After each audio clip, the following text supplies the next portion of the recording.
And welcome to SEC Saturday Night, presented by T-Mobile 5G Home Internet.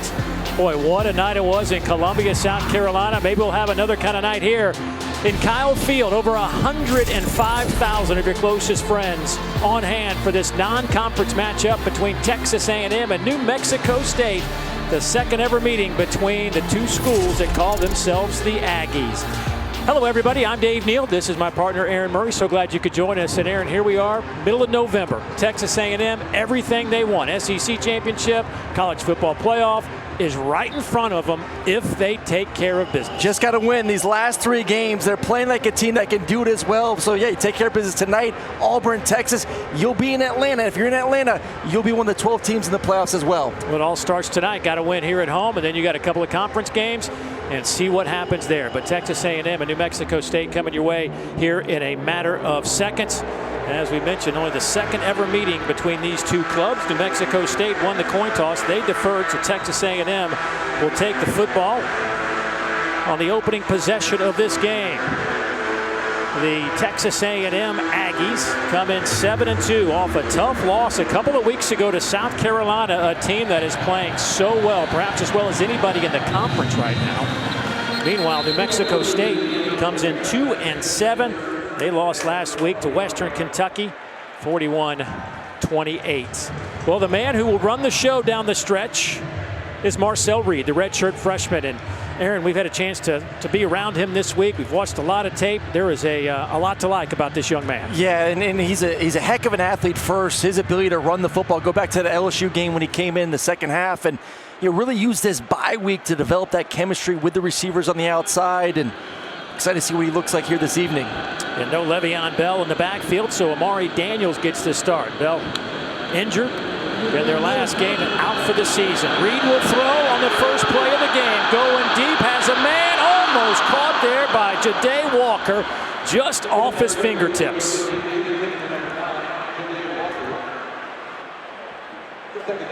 Well, that's a passing attack we want to see going against a defense that's given up a ton of yards through the air. Just going to be a high-low on the backside safety.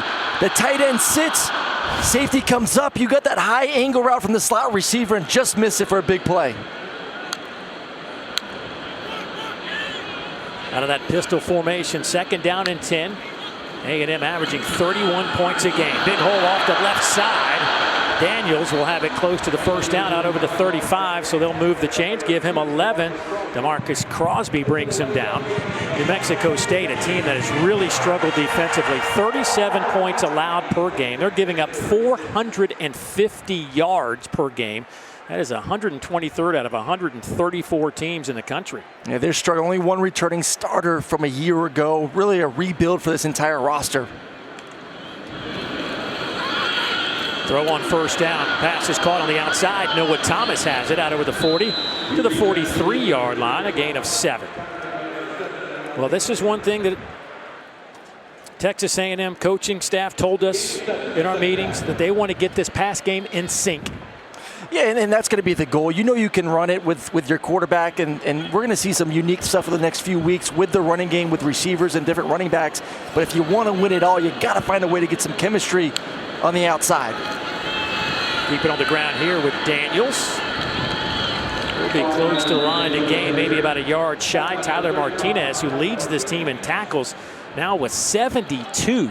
The junior out of Albuquerque has been a real pleasant surprise for them defensively.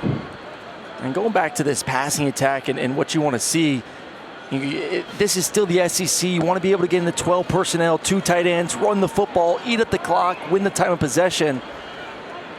But some of these defensive lines you're seeing across the country, especially in this league, you got to be able to take advantage down the field. First down run out to the 47-yard line. Malaki Tahase bringing him down. So Daniels, they had a great two-headed monster. Now it's pretty much come down to Daniels and who will be the next guy. Will it be E.J. Smith? Will it be A.J. Denota? And right now it looks like this game will be E.J. Smith getting the second touches there at the running back position. And like you said, it's nice. You have to have 2 in this league, if not 3 of them. You can't just have 1 running back.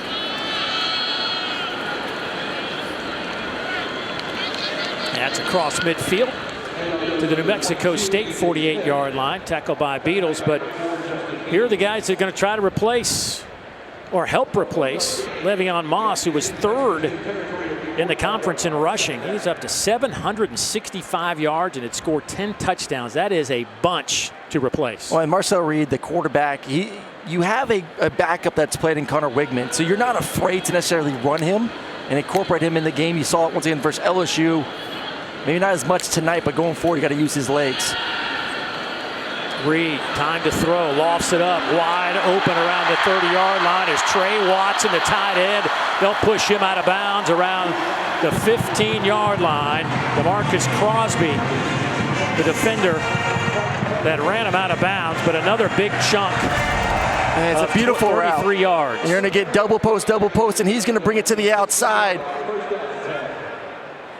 And the anticipation, everything clears up. Beautiful throw. To the end zone, high throw, caught, touchdown, Noah Thomas. 16-yard strike for the Texas A&M Aggies. They're on the board first.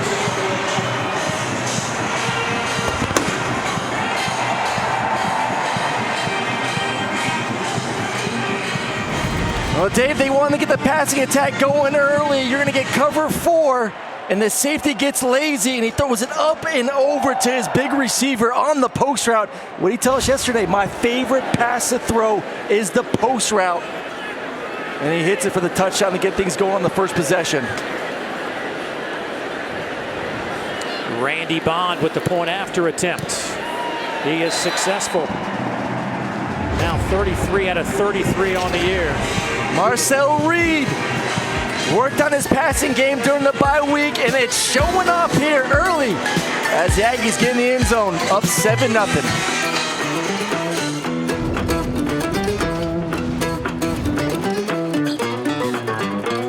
Okay. Aggies with an early 7-0 lead and a nice touchdown to get things going in the red zone from Marcel Reed. And how do they do it? Read the safety. You're going to get quarters coverage. If he gets snippy at all, you're going to throw the post route. If he backs up, you got the underneath routes to take care of that. But safety comes up, gets too aggressive, and you're able to hit the post route over the top for the touchdown. Nice throw and anticipation from the young quarterback. That kickoff will settle in the back of the end zone, so out to the 25-yard line for New Mexico State, an offense that comes in with 21 points per game. Let's head down to the sideline, visit with that lady right there. Hello, Ashley Shamady.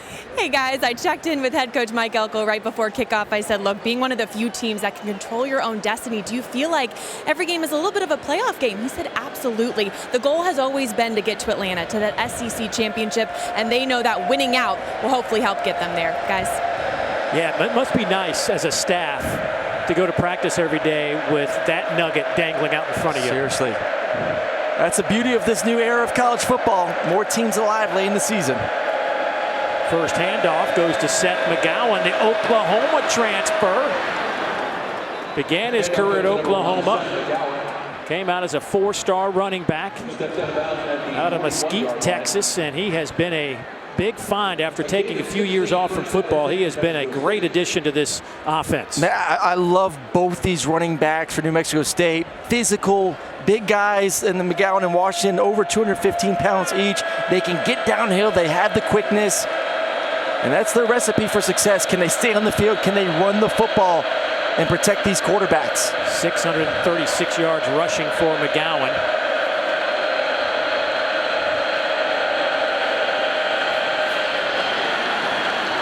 Shamar Stewart there to make the tackle on a first down run, gain of 2. The man in charge of this offense for the time being is Santino Marucci. Now we'll see Brandon Nunez a little bit today too, but the junior out of Jacksonville, Florida, transferred in from Wake Forest. It has been a carousel of quarterbacks. Yeah, 4 quarterbacks with 5+ attempts this season. Only FIU is the only other team, the FBS, that have done that this year. And for Marucci, it's about taking care of the football. Don't turn bad plays into a catastrophe. McGowan splits out, empty set. Some chop blocks at the line of scrimmage. And that pass is incomplete. They were trying to get it to McGowan on the near side. Now you're looking at 3rd down and about 8. Well, he is the passer of the 2 quarterbacks you're also going to see in this game. Brandon Nunez, who's going to be the runner, more of the triple option. Get him on the run a little bit, but right now, 3rd and long, Dave. This environment you and I were talking about before the game, this is absolutely incredible. The fan base here for Texas A&M showed up in a big way here this evening. See if they make it difficult for the quarterback on 3rd and long. Saw Tony Sanchez there, the head coach of New Mexico State, bringing his troops in here.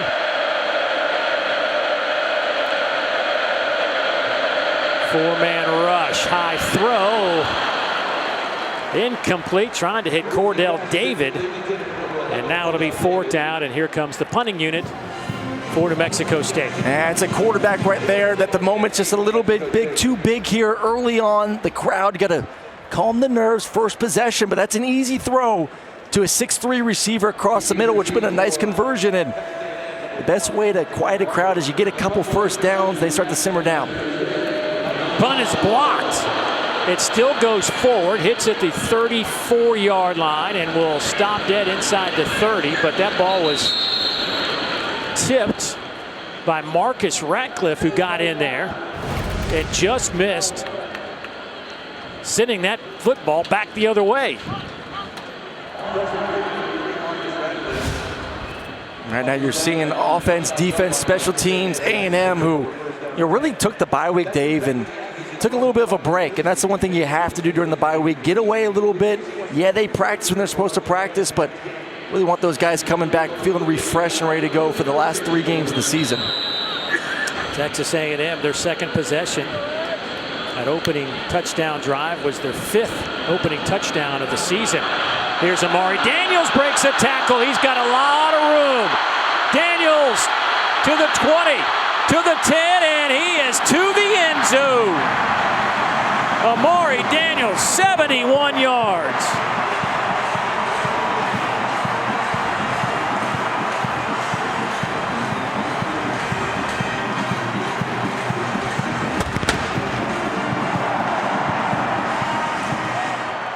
It starts with the big boys up front. You see pulling offensive lineman Calhoun, the tight end, coming from left to right as well. And then it's a foot race for Daniels. Sees the end zone, gets in there. And this offense, possession 1 was about the passing game. Possession 2, come out running. Everything's be clicking right now for this offense. Just a sensational run for Amari Daniels, who picks up his 7th touchdown rushing of the season and gets a nice block on the outside from Noah Thomas to help get him to the end zone. 14-0 Texas A&M.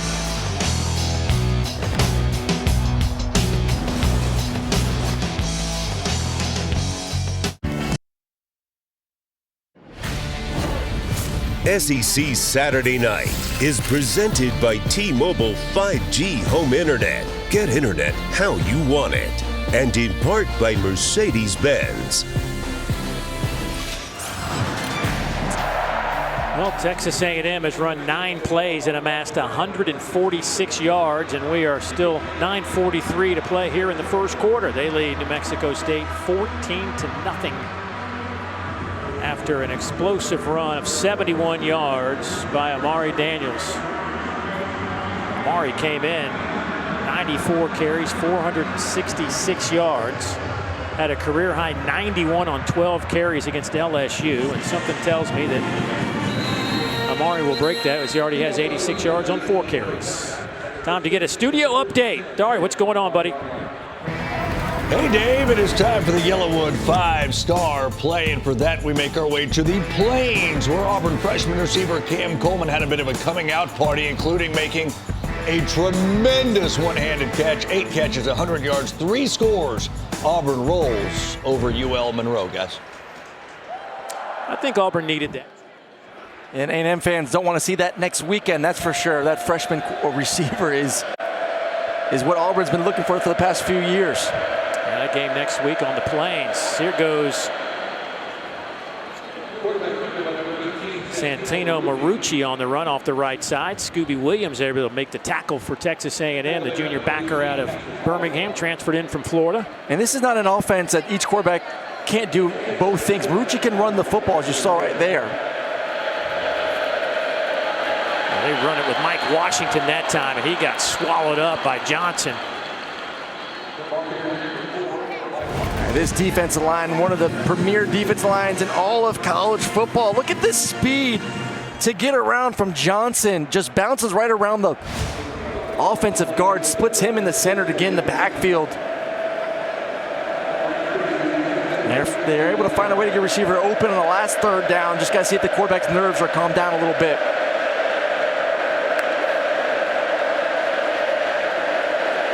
Marucci, nowhere to go with it. Coverage downfield was excellent, and he just throws it away. And again, the New Mexico State punt team on the way out. They're trying to protect the quarterback. Third and long situation. You just saw the previous play, how fast that defensive line was. Let's see if we get a quick screen, get the ball off his hands. They sniffed it out and just have to throw the football away. 3 and out, and right now all the momentum with the Aggies. Jabri Barber back to return this punt. He will field it and be dropped around the 25-yard line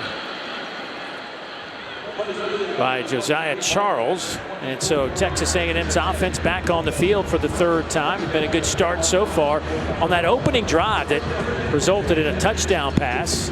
Reed was 3 of 4 for 56 yards and almost opened the game with a nice bomb down the left side of the field. Now, Con Klein is in a good spot right now. Obviously the pass game working.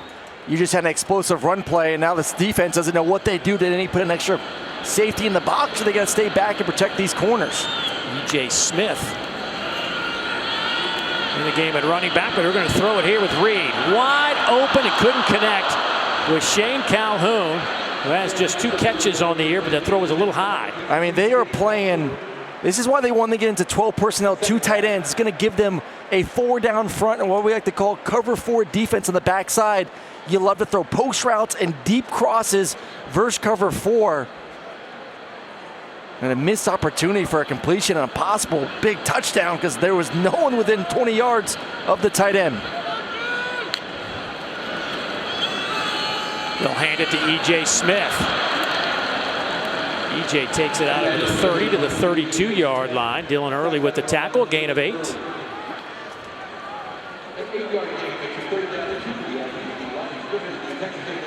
As a defense that's given up 10 50-plus yard passes this season, which is the most in the FBS. 7 of those have gone for touchdowns. You may see that number rise here tonight.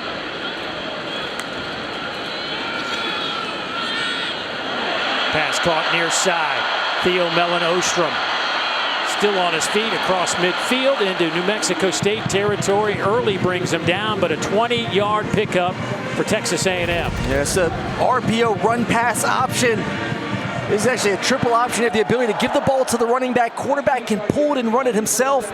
And if everything crashes on top of him, the third option is to throw it to the flat to the tight end. And I talked with Con Klein yesterday. He feels like that's a position he really wants to get going. He wants to be in 2 tight end sets more the rest of the season.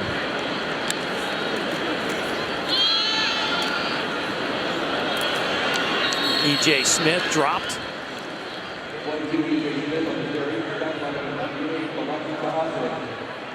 It'll be 2nd down and 10 after no gain. No gain on the play, 2nd down. Texas A&M was just cruising along. After that opening loss to Notre Dame, they'd won 7 in a row until they went to Columbia, South Carolina.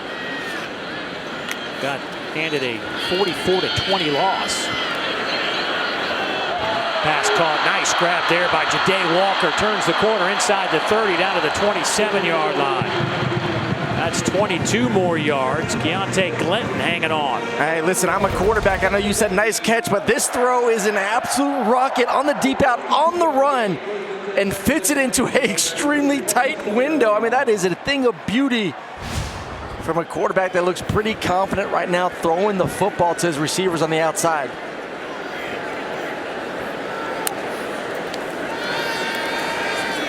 Marcel Reed just airmails it to the back of the end zone. just didn't like the look, but that's a moment right there with his athleticism when things aren't open down the field. You've seen it throughout the season, and that's what makes him so special as a quarterback when plays are not open, what he could do with his legs. And you know, I love a big guy that can sit in the pocket, old school quarterbacks that can throw it, but man, in an era now of college football and even the NFL, what he can do is just so dangerous for going against these defenses. Reed throws, comes near side with it, caught there by Cyrus Allen. He'll take it inside the 20 down to the 18, and he's going to be about a half a yard shy, gain of 9, and he will limp off the sidelines. Love the quick release, you know, turn into, Marcel's a guy who played basketball, played baseball. He didn't play middle infield, but has that feeling too, that quick release, able to get the ball out on time.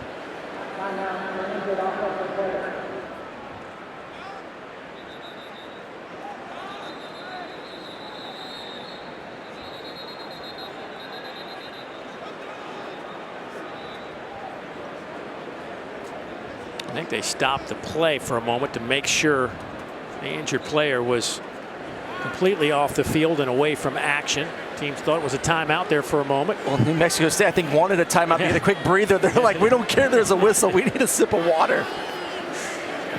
Daniels in the game at running back now. They hand it to him. He's met at the line of scrimmage, needed a half a yard and lost 2. How about Matt Lawson blowing things up, the transfer out of Northwestern? That is a big boy right there at 300 pounds, but looks like he might be a tick over 3. Well, you see all the movement up front, and that's something they want to do with all the gap schemes that A&M will present you from a run game. They feel like if they can change the picture up, whether it's pre or post snap, it throws off the responsibilities for the offensive line. And right there, you see all the shifting and movement, able to get in the backfield and get the tackle for loss. So Randy Bond in to attempt a field goal of 37 yards. 16 of 18 on the year.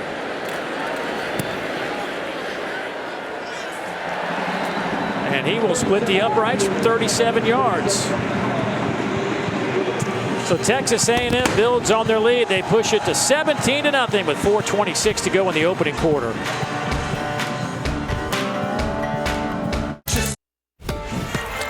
What a ride it was in 2023 for the New Mexico State Aggies. They go on the road and pick up their first ever win against an SEC team. They were 0-33 until they took down Auburn last year.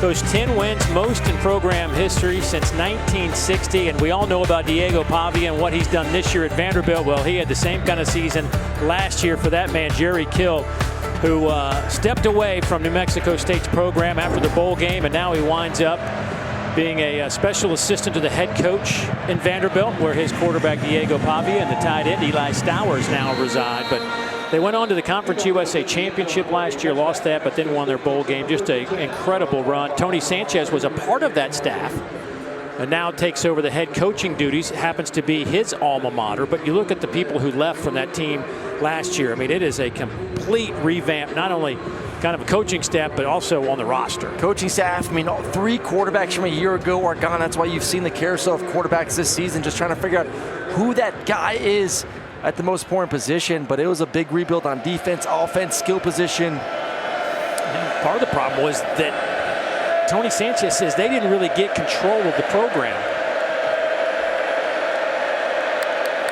until too late after the portal had opened, so they were playing catch-up the whole time as Brandon Nunez comes in at quarterback. First time we see him tonight, and we will see a lot of him doing just that. Let's go down to Ashley. You just said it. I talked to head coach Tony Sanchez. Said, were you expecting this QB situation going into the year? And he mentioned Diego Pavia's situation, how it was a little bit up in the air. That made them behind the times in terms of recruiting, so they weren't prepared for this season and heading into this year. But because of that, he said multiple QBs has kind of worked for them, but next year they're going to be more prepared for this. And the 4th quarterback. Boy, nice run here by Seth McGowan. Breaks free across midfield into Texas A&M territory down at the 46, a 25-yard pickup, and McGowan a little ticked off at himself, thought he might have had 6. You're seeing some good runs from number 1 to start this ball game, but just look at the size. I mean, 215 for the running back for New Mexico State. They can't hit him up high. An issue on this defense and the staff for A&M. You go back to Lenora Sellers in South Carolina, not wrapping up big backs and big quarterbacks, and they know they have not tackled well this year. They got to be better in that category. McGowan slides out of the backfield. That ball off his shoulder. It'll be incomplete. Throw behind him. Nunez on the year, completing just 37% of his passes. He's 9 of 24 for 61 yards. He's not the thrower, if that tells you anything. Every now and then, maybe you want to get him on the run just to throw a little bit of a wrinkle, but as the defense knows and the offense knows, this is more of a option quarterback, zone read. You'll get to this diamond formation with 3 running backs in the backfield as well.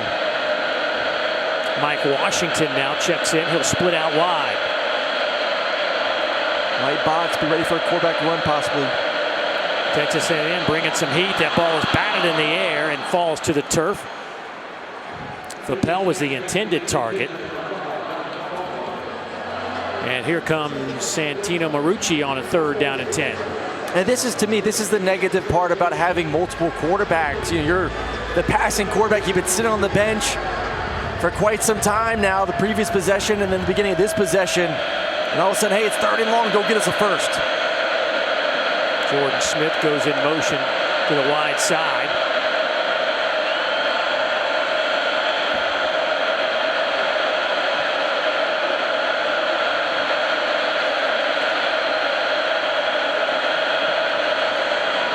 Incomplete. Somebody got a hand on it at the line of scrimmage.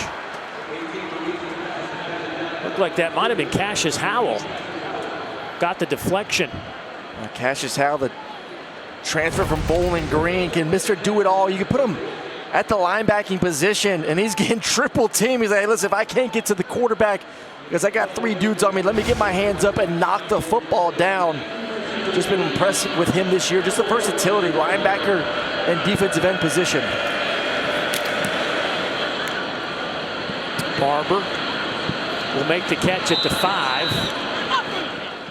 That's where Texas A&M will start. Up by 17 here in the first quarter, 2:53 to go. Marcel Reed, what do you make of his start? Been impressed, man. What he can do, run the football. We knew that's going to be dangerous, but right now the comfort level, sitting in the pocket, the accuracy, I mean, the deep out right here.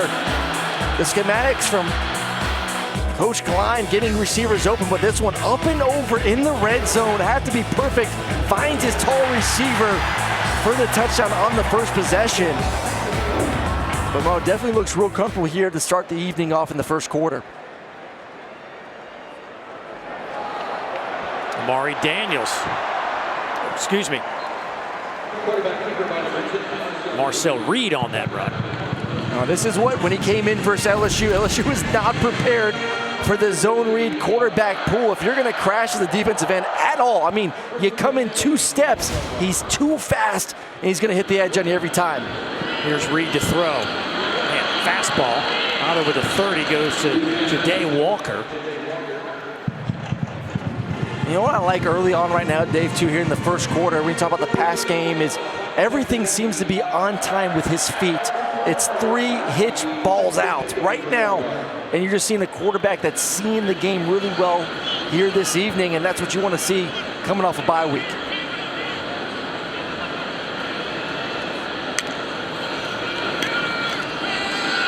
Reed under pressure, trying to run away from it. He's out over the 40 and turns what could have been a 4 or 5 yard loss into a gain of about 8, maybe 9. I thought he was going to be knocked in the backfield. And that just shows you the quickness, once again, from number 10. RPO, it's not there. Gets out of the pocket. I mean, he's only 180 pounds. He is tall, lanky, looks like a basketball player. We were asking him yesterday, how many calories do you have to eat per day just to maintain? So it feels like he's got another 10 pounds to go. Here's E.J. Smith trying to turn the corner. The youngster transferred in from Stanford. Wearing that famous number 22 in this state. Yep. Of his father, Emmitt Smith. Well, this is an opportunity. You ask who's going to be running back to. It looks like he's going to get the first go of handling that responsibility. But this is a show-out game for those young running backs and inexperienced running backs to who's going to be able to handle the load versus Auburn and Texas down the stretch. E.J. Smith stays in the game at running back. He will step up and protect. Over the middle, pass caught there. Theo Mellon Ostrom, he's inside the 25. He is down to the 20. They will actually spot him right at the 25, a gain of 30. You're going to get 4 verticals. Here's Reed in the high safety. Where does he go? Look at the eyes of Marcel Reed. He looks right, moves his safety to that direction, and then up and over the linebacker. E.J. Smith Cuts it back, falls forward, close to the 20. Give him 4 on that carry. A flag is down.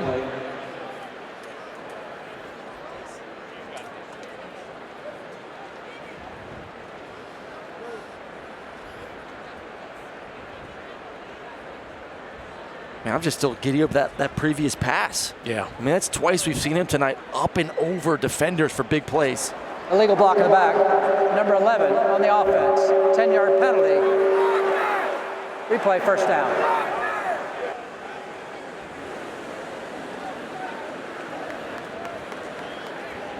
So that'll back the football to the 34-yard line.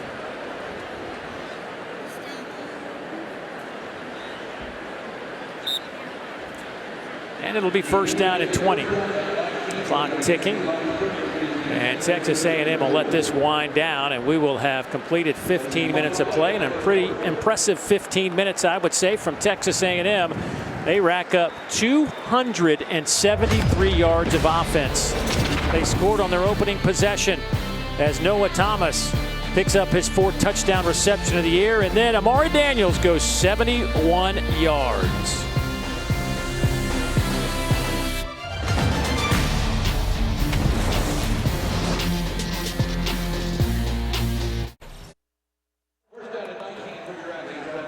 Here with head coach Tony Sanchez. And coach, I mean, you had a pretty good drive that last possession you guys were on, but how do you penetrate this defensive line for Texas A&M? Well, they're giving us a 6- and 5-man box. We got to be able to run the ball. I mean, we have been. You know, I think we got to do a better job of our play selection. We got down there, we had a first down. We need to run the ball, set there, and touch the ball again. We had 3 incompletes in a row. And we got to get better in the back end right now. I mean, they're just torturing us right now in the back end. We're leaving our feet, not being fundamentally sound tackling, and we're going to have to settle down. All right, coach, thank you. Thanks. Well, basically, we just saw what he was talking about as a big catch from Theo Mellon Ostrom sets him up 1st and goal.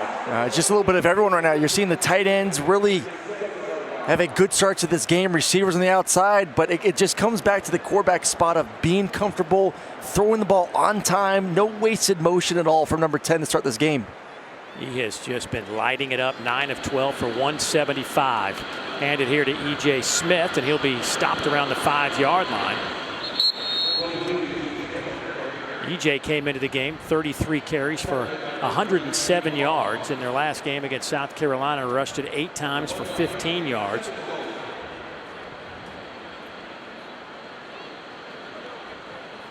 E.J. stays in the game. Couple of tight ends in for Texas A&M. 2nd down and goal. Reed lofts it up, end zone, caught, touchdown. Moose Muhammad III. His 12th career touchdown grab from 6 yards out this time.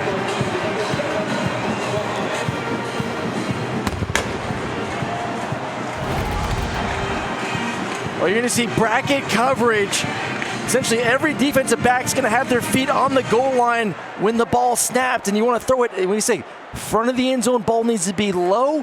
Towards the back of the end zone, ball needs to be high. Perfectly thrown football once again from Marcel Reed to throw it up, let his receiver go get it, and another passing touchdown.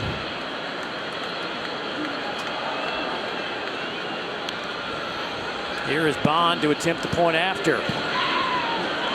He will stay perfect on the year, but Moose Muhammad III, the graduate, who I think a lot of folks wonder kind of what's happened to him. Well, he's getting some work tonight, making it pay off. Another touchdown pass for Marcel Reed, his 2nd of the evening.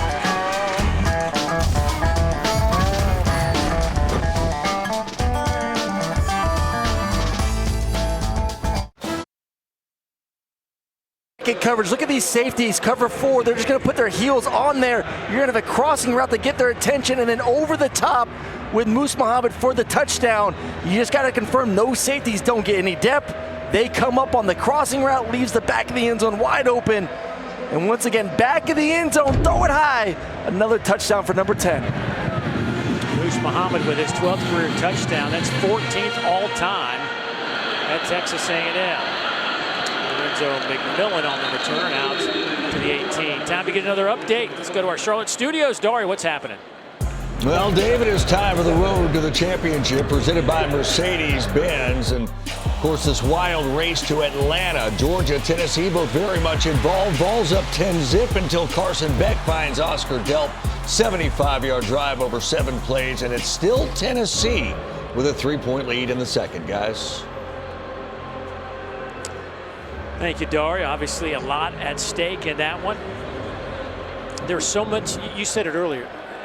This college football plus the conference championship race, there was a lot at stake, and many. I mean, coming in today, there could have been an 8-team tie in the SEC. I mean, Missouri, obviously they're making their case a week ago. Eli Drinkwitz saying this is a playoff team right. After the comeback to Oklahoma, and then they lose just before this game to South Carolina. So I think that conversation could be put to bed right now. But man, there's a handful of teams still left in this conference: Georgia, Tennessee, A&M, Texas, that have legitimate opportunities and aspirations to make it to Atlanta and beyond. Just to make this next 3 weeks super exciting. Second down and 10. Marucci will tuck it and run, and he's out to the 20. Gets a couple of yards. And by the way, South Carolina gave up a late score to fall behind with just over a minute left. They rallied to score the go-ahead winning touchdown with 15 seconds left.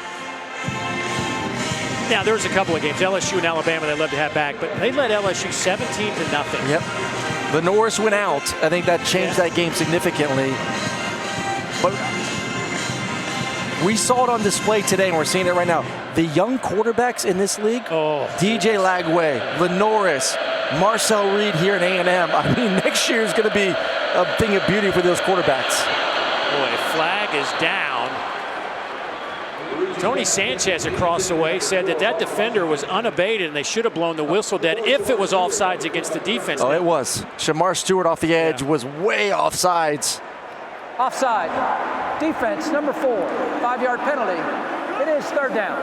Yeah, you got to protect the quarterback in that situation. I mean, I don't even know if the whistle blew, if you could even hear it with how loud it is in this stadium, but he's going to be up top and clearly was off.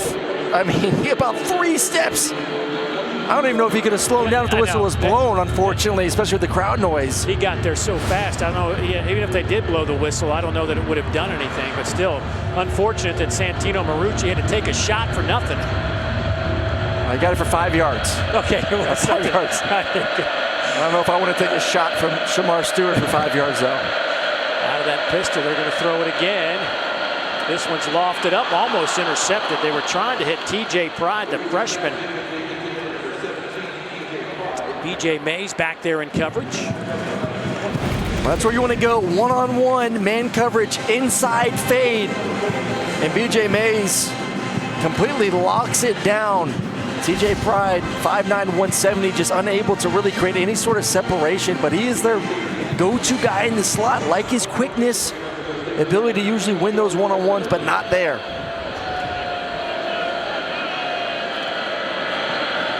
Barber back to return this kick. He does not call the fair catch, and he'll be dragged down around the 38-yard line. A dangerous return there by Barber, but held on to it. No damage done, and Texas A&M will have it, leading 24-0. Hey, this season, All-State will celebrate every field goal and extra point made by participating universities by making a donation to the university's General Scholarship Fund. Thank you, All-State.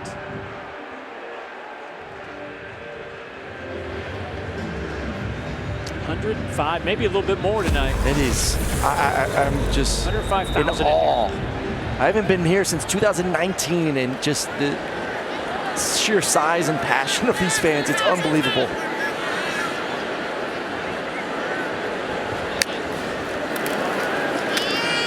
DJ Smith turns the corner, cuts it up to the 43-yard line. Sone Opiu will make the tackle. Gain of 4 by Smith. I think we're going to see a lot of VJ Smith in this ball game. I think this is kind of, we talked about a couple possessions ago, his opportunity to showcase to this coaching staff that he can handle carrying the ball 10, 12 times, because you know what you got in Amari Daniels.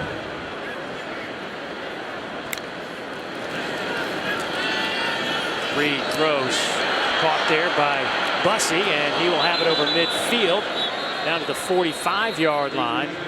The Carrick Hobbs drags him out of bounds. Gain of 13 and the flag down.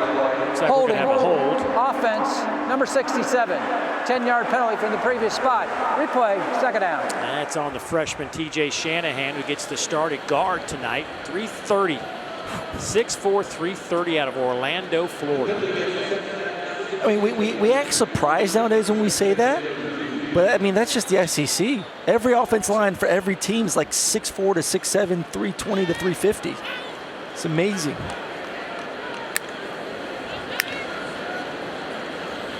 Second down and 16 now. Reed dumps it off underneath. Nice catch by Smith. Loses his balance, though, just over the 30. Maybe picked up a yard. Dylan Early and Taden Barnes bring him down. You know, you were talking about that a moment ago as we look at this replay. That's a great job there. Just finding a way to get the ball out of his hands. We're talking about the size of players. And now I went back and I had to do this interview about the Bluegrass Miracle from 2002. And Jared Lorenzen was quarterback in Kentucky. He was 300 pounds. He was bigger than 4 of the 5 offensive linemen for Kentucky. I believe that. That is for sure. I mean, he's just the hefty lefty. R.I.P. Yeah, he was something else now. 300-pounder slinging around this league. They don't look like that these days, though, do they? No, I mean, we have the complete opposite with Marcel Reed tonight at 6'2", 180. You know, the hefty lefty could eat Marcel if he wanted to. And I mean, it's just funny. I mean, Marcel's like, man, listen, they are on me nonstop about eating. Yeah. Like, I walk into the building, they're giving me a protein shake, essentially. Like, that's life. He's like, I just can't keep it on. Yeah. I was like, I just turned 34 the other day, and I'm starting to get to the stage where I can't keep it off now. Tyler White punts it away. Caught there by Jordan Smith. Texas A&M punting for the first time tonight. Here in the second quarter, they lead it by 24.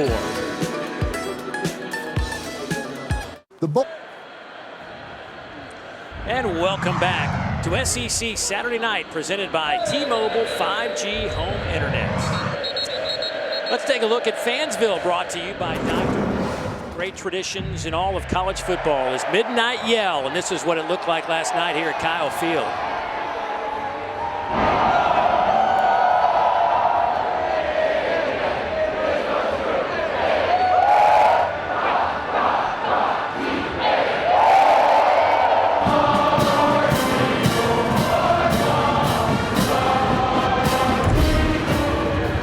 Nothing like it. Nope. If we weren't such wimps and go to bed at 10 o'clock at night, we'd have been there. Yeah, maybe like a decade ago if I was here calling a game, I'd go do it, but a little late, fast asleep by like 9. Yeah, it's tough when you got 2 kids under 5, right? First down and 10, New Mexico State. Brandon Nunez in at quarterback. They'll run it to the right side and pick up 4, maybe 5 when it's all said and done.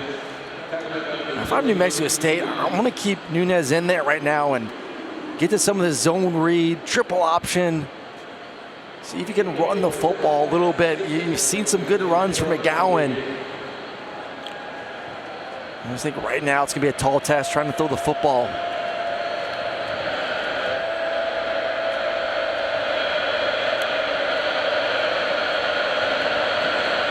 Run it near side. That one maybe back to the line of scrimmage. They go with Lorenzo McMillan that time. I'd say they're going to lose a yard. And the speed from this second and third level for A&M. I mean, we talk about this defensive line, and rightly so, because this defensive line allows linebackers like Scooby Williams to run free at that second level to make plays like that, where it's just one-on-one, and they're taking down the running back. Marucci back into quarterback on this 3rd down and 7.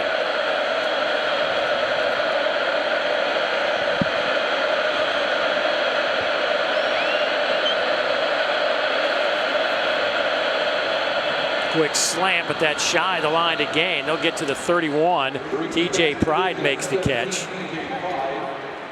And that's back-to-back possessions right there where BJ Mays one-on-one against TJ Pride. Previous possession was an inside fade, and he was all over it. But right there trying to get his inside slant, and he's on it again. But I got to ask, is that on the receiver? You got to know where the line is, right? Or is that just you got to go 4 yards and cut or whatever the number is? That is it. That's a slant by number 2. You got 3 slant routes essentially, and you're hoping he creates enough separation where he catches it and can get the first down afterwards. Barber wrapped up around the 35, trying to break some tackles. He does so, stays on his feet, and is walloped at the 37. Got a couple extra out of it.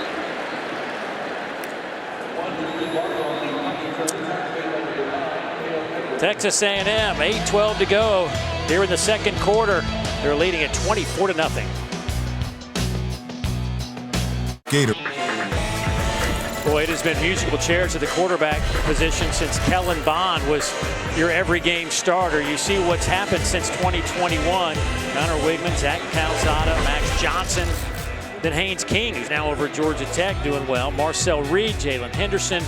It has been 6 quarterbacks in the last 3 years that have gotten starts for Texas A&M, but it looks as though maybe Marcel Reed could be the guy they're going to ride for a while. And you'd hope so. Pass caught by Terry Bussey. Well, he's been good. Yeah, obviously this year has been great for him. That South Carolina night game, that is a crazy environment. You and I have had South Carolina a couple times this season. That defense is elite. So that was going to be a tough game. You lose your running back in that game as well. But I think the future is definitely bright for number 10. And hopefully we don't have to worry about putting graphics like that up any more time soon.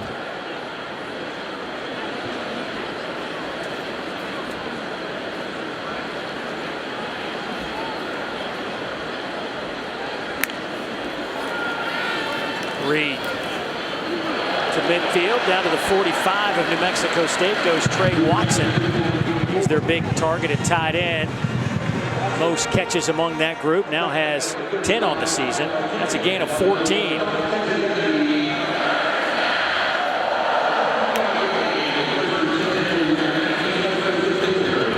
Some fancy footwork there, but the throw behind Moose Muhammad.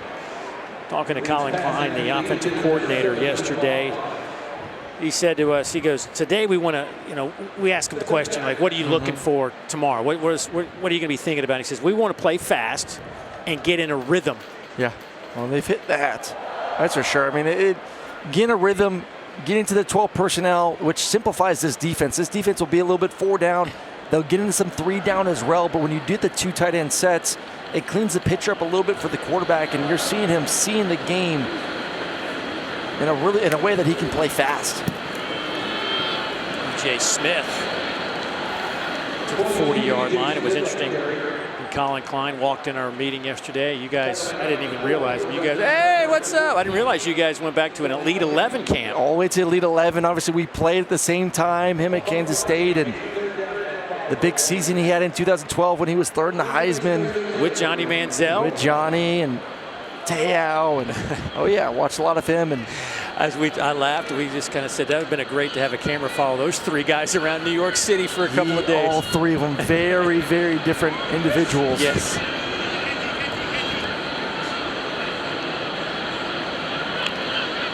On 3rd down and 5.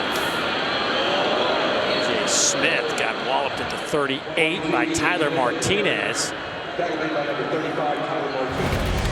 I love the way this 6 foot, 215-pound running back is lowering that shoulder, running the football here, getting the majority of the snaps in the first half. I think right now you get some sort of zone read with him and Marcel in the 4th and short. Well, that hurts if they lose Martinez. He leads them in tackles at 75 as he exit the field there on 4th down and movement up front. So instead of 4th down and about a yard and a half. Offense, number 67, 5-yard penalty. It is 4th down. And Mike Elko is hot down there on the sideline. He is chewing on some folks. Big guy, the freshman, had the holding call. Now gets a little too antsy there in the 4th and short situation. And As we saw Elko a little animated there, and the young man got to make sure that you clean those mistakes up. At this point in the season and what you have in front of you, he knows that you can't afford those in the coming weeks. That ball is batted down around the 1-yard line. Great effort there from Bryce Anderson to keep it from going into the end zone, and New Mexico State will take over inside the 5. Let's step aside for a moment. A message from our friends at Academy Sports and Outdoors. Fun, memories, friendship. We're here for all of it. Here for the big moments and the small ones too. We're here for unforgettable triumph, momentary misfortune, and the impromptu throwdown. We're out here each day, chasing something great. Call it adventure, call it play, we call it fun. Academy Sports and Outdoors. Have fun out there. We're having fun here at Kyle Field on this Saturday night. I hand it off to Seth McGowan. I want to say thanks to the folks at Academy Sports and Outdoors. We're involved in some charities. Those guys have been kind enough to donate some sporting equipment, and they have been more than generous. So thank you to all those involved. Appreciate your generosity. Maybe get you some kind of, maybe a bike or something, elliptical at your house? Just more golf balls. When in doubt, more golf balls. Oh, that's funny. 2nd down and 7.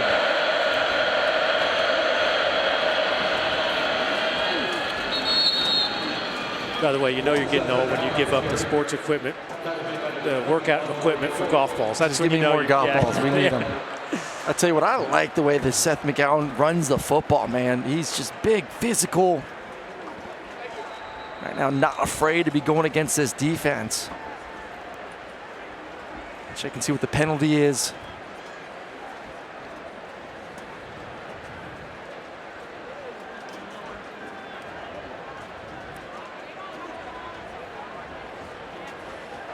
After the play was over, personal foul, unnecessary roughness, number 5 on the defense. That penalty being forced from the end of the run, automatic first down. Well, that'll get him out of the shadows of the goalpost. Push the ball all the way out to the 25-yard line.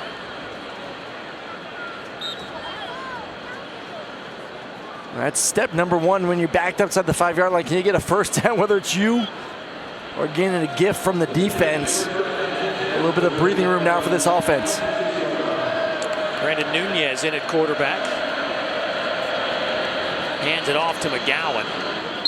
Seth's had a nice first half. 5 carries, 51 yards. Making 6 carries, 51 yards. Averaging 8.5 yards per carry against this defense. Yeah, he's had a nice couple explosive runs where he's able to break a couple tackles, get to the 2nd, 3rd level. So I said, like, I don't mind getting into the situation with Nunez at quarterback to give the threat of someone else running the football and then keep number 1 in there as well. Nunez going to throw. Pass is caught there by Jerry Lydiot.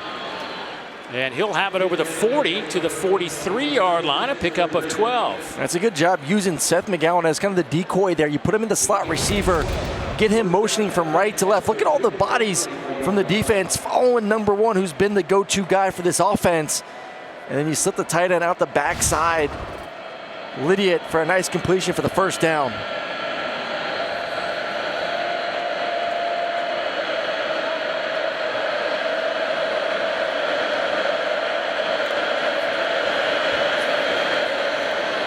Goes to Mike Washington.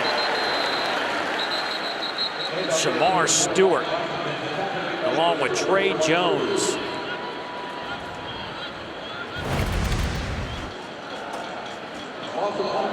It's just this defensive line, Shamar Stewart, Turner scoring. We haven't talked about him this evening.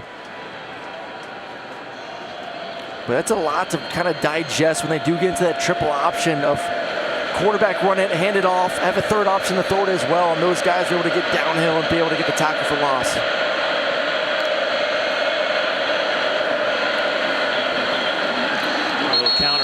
Washington might have lost another yard. This is a defense that had 25 missed tackles against South Carolina. Lenoris Sellers himself forced 12 missed tackles. I mean, that's a big quarterback to take down, though. I mean, we've seen Lenoris do that. You know, we saw it earlier in the game this afternoon versus Missouri. He's very, very difficult to bring down, but definitely an area this defense has to improve going forward. That is the 2-minute timeout. That is our 2-minute timeout. 24-0 Texas A&M looking to get a stop here on 3rd down and long.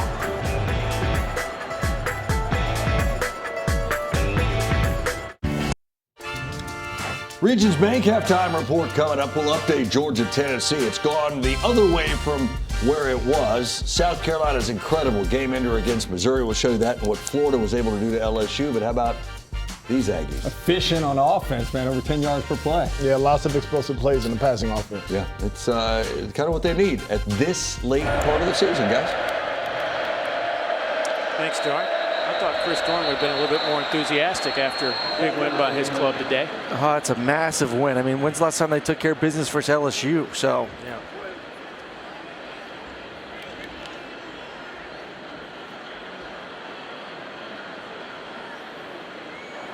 Offside on the defense. Number 18 was in the neutral zone and caused a reaction by the offense. That's a 5-yard penalty. It is 3rd down. At the same time, we've seen this defense on a 3rd down situation get a little too aggressive pre-snap. And if anyone, it was Shamar Stewart that came across a little bit early. That's what Cassius Howell had his hands up. Wasn't me. Pass is caught there. There goes P.J. Johnson, the third, turns the corner. He is down to the 35-yard line, and clearly the best drive of the game. For New Mexico State, they pick up 19 on that one. And let's not forget, this drive started inside the 5-yard line, and that's offensive line job right there. Those guys protecting allowed the quarterback to work from left all the way back to the right side to be able to get the completion. Started back at the 3. This time, McGowan is wrapped up immediately. Timeout taken. New Mexico State takes their first timeout of the half.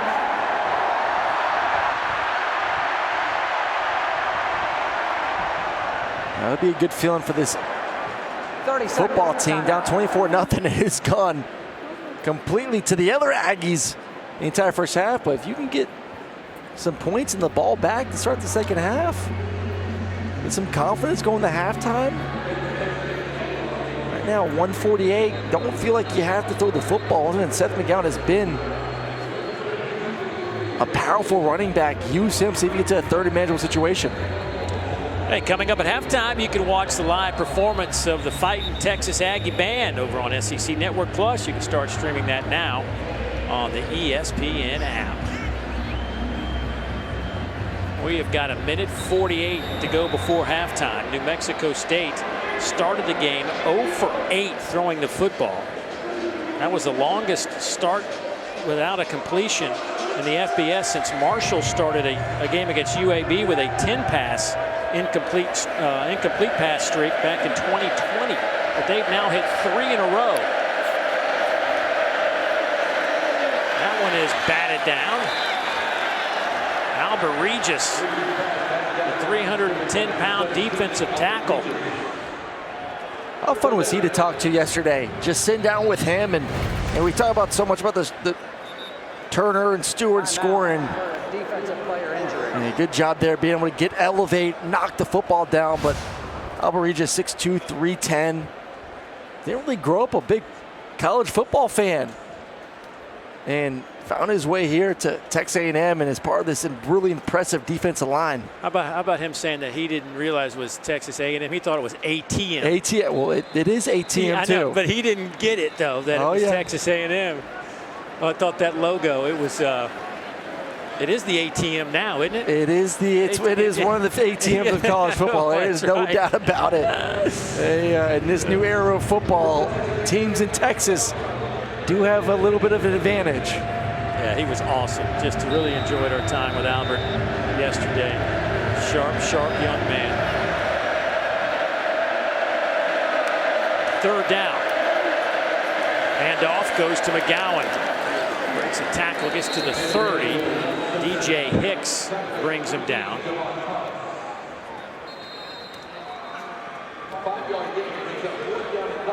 Abraham Montano is the kicker for New Mexico State, and he can hammer charge timeout, Texas A&M. through the uprights if they want to go that direction. He had a 57-yarder against FIU, which was a school record.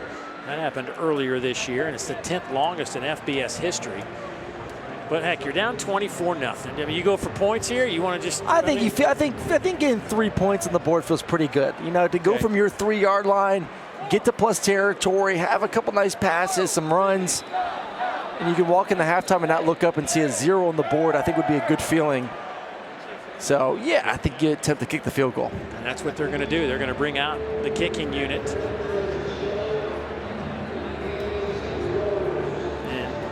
Dynamic duo of Charlie and George Eberle, the twins. George will hold, Charlie will snap it, and Montano will kick it away, the left footer. This will be from 47 yards out. Boy, he mishit it, and Texas A&M gets the stop. That's like, to me, Dave, that looked like your driver for the past couple weeks. Where like, I anticipate like this 300-yard drive, and then you're hitting it like 200. It's like something didn't click, because he can boom the football, and it's not windy at all down there, and just does not. It's like you hit it off the heel of the club. Yeah, the flags just didn't go. The flag's on top of the goalpost, the uprights, not even moving on that end. But yeah, that's for a guy that hit a 57-yarder to not get it to the crossbar. Definitely mishit that one. E.J. Smith splits out. An empty set. Texas A&M will try to get a few extra points here before halftime. That's a first down out to the 44-yard line, a gain of 14. And Reed continues to sling it around. Kyle Field. He's got some juice to that arm too, Dave. Yes. The ball is flying out of his hands. Sees a little bit of room to run. He'll take off across midfield and will get out of bounds at the 45 after a first down, a gain of 11. I mean, that's probably been the most impressive thing, watching him in person. It's always hard to judge a quarterback on film. It's like, what does that arm strength actually look like? But the velocity in which we're seeing some of these throws now in person, he's got the full package. It's now about just getting the reps.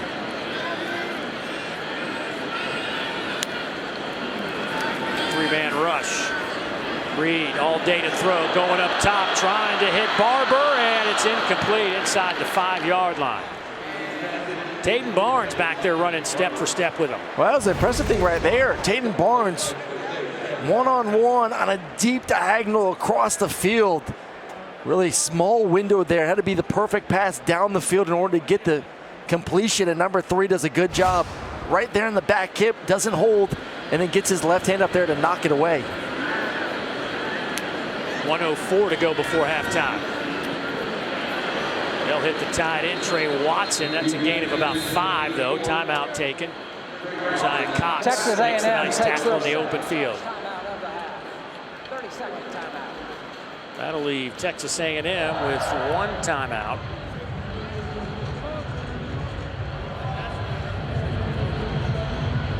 Hey, tonight, SEC football final with Dari Noka, Chris Doering, and Benjamin Watson. They'll take you through the biggest stories of the day and break down all the games. 11 Eastern, 10 Central, right here on the SEC Network. And, of course, you can always find it on the ESPN app. Of course, the big one going on right now, Tennessee and Georgia. Tennessee, one of those teams also controlling their own destiny. Texas A&M. Pretty simple. You went out, you go play in the SEC championship, probably get you, regardless of what happens, I think in the playoff. I think if you're a 10-2 team in the SEC, I think regardless of what happens in Atlanta, you're going to be one of those 12 teams in the playoffs.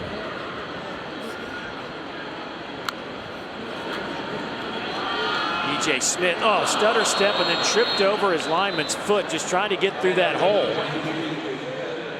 And it was there too. I mean, massive gap, and he tripped right over Reed Adams' foot. Here Here's 4th down. Texas A&M going to go for it, but a timeout taken quickly. New Mexico State New Mexico takes State. their second timeout of the half. 30-second timeout. Let's go back and look at the last play, and it's set up nicely for E.J. Smith to be able to crease it for a big run. Offensive lineman get out front. It's right there. He gets through there. And it could be off to the races, ladies and gentlemen, and just trips over Reed Adams, who was one of the pulling guards there, coming from right to left. And the tight ends have been a big part of this offense here in the first half. This is when you like to use them. 4th and short situations, can you post them up and just put it on their big bodies to get the first down? Things have kind of slowed down a little bit for Texas A&M. They had 273 yards of offense in the first quarter. That was the most they'd had in the first quarter in a game in over 20 years. They're up to 375 with more to come if they can convert this. 4th and 3. Reed trying to buy a little time. Coming near side. Flags are down, and that'll be an incomplete pass trying to hit Jabri Barber. Dayton Barnes again in his hip pocket, but there's a flag down on the far side of the field.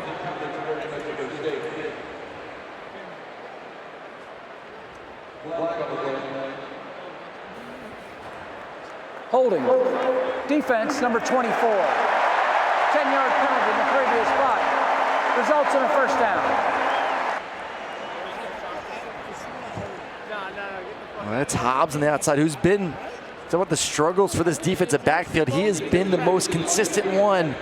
He's going one-on-one with Noah Thomas and just gets a little bit too much jersey.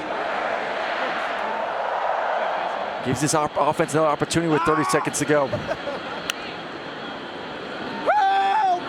Reed feels the pressure, steps up, fires high throw.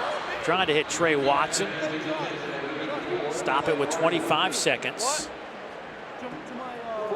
I haven't seen many inaccurate passes from Marcel here in the first half.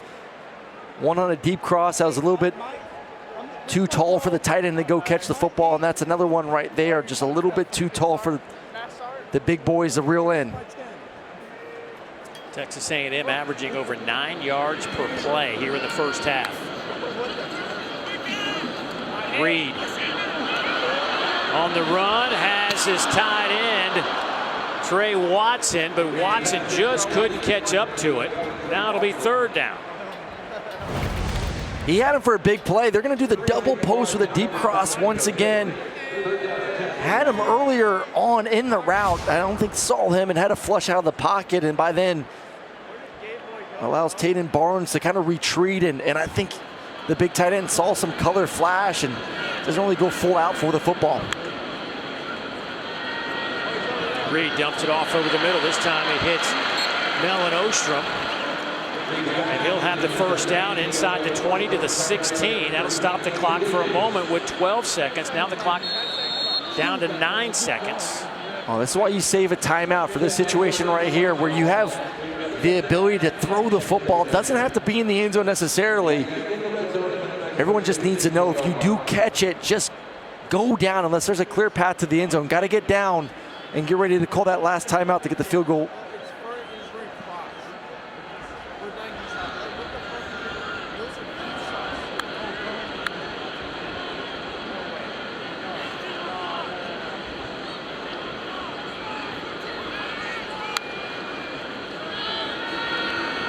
Reed slings it to the end zone. It's picked off.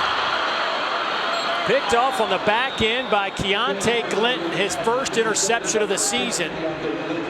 The transfer out of Wyoming snuffs out the Texas A&M drive with 2 seconds to go before halftime. This is a learning moment for Marcel Reed. You have to understand, you got points in the bag with a field goal. 9 seconds to go. It's either throw the football, it's there, or that ball needs to be going into the stands or out of bounds for an incompletion, and then you bring on the field goal unit. So you love a 2-minute drive opportunity to get those reps in, but also a good learning moment, and hopefully that does not happen in the future. Well, that was just the second time inside the red zone this year for Texas A&M that they were held without points. They were 3 for 3 before that one. They lead it here at the break, 24-0.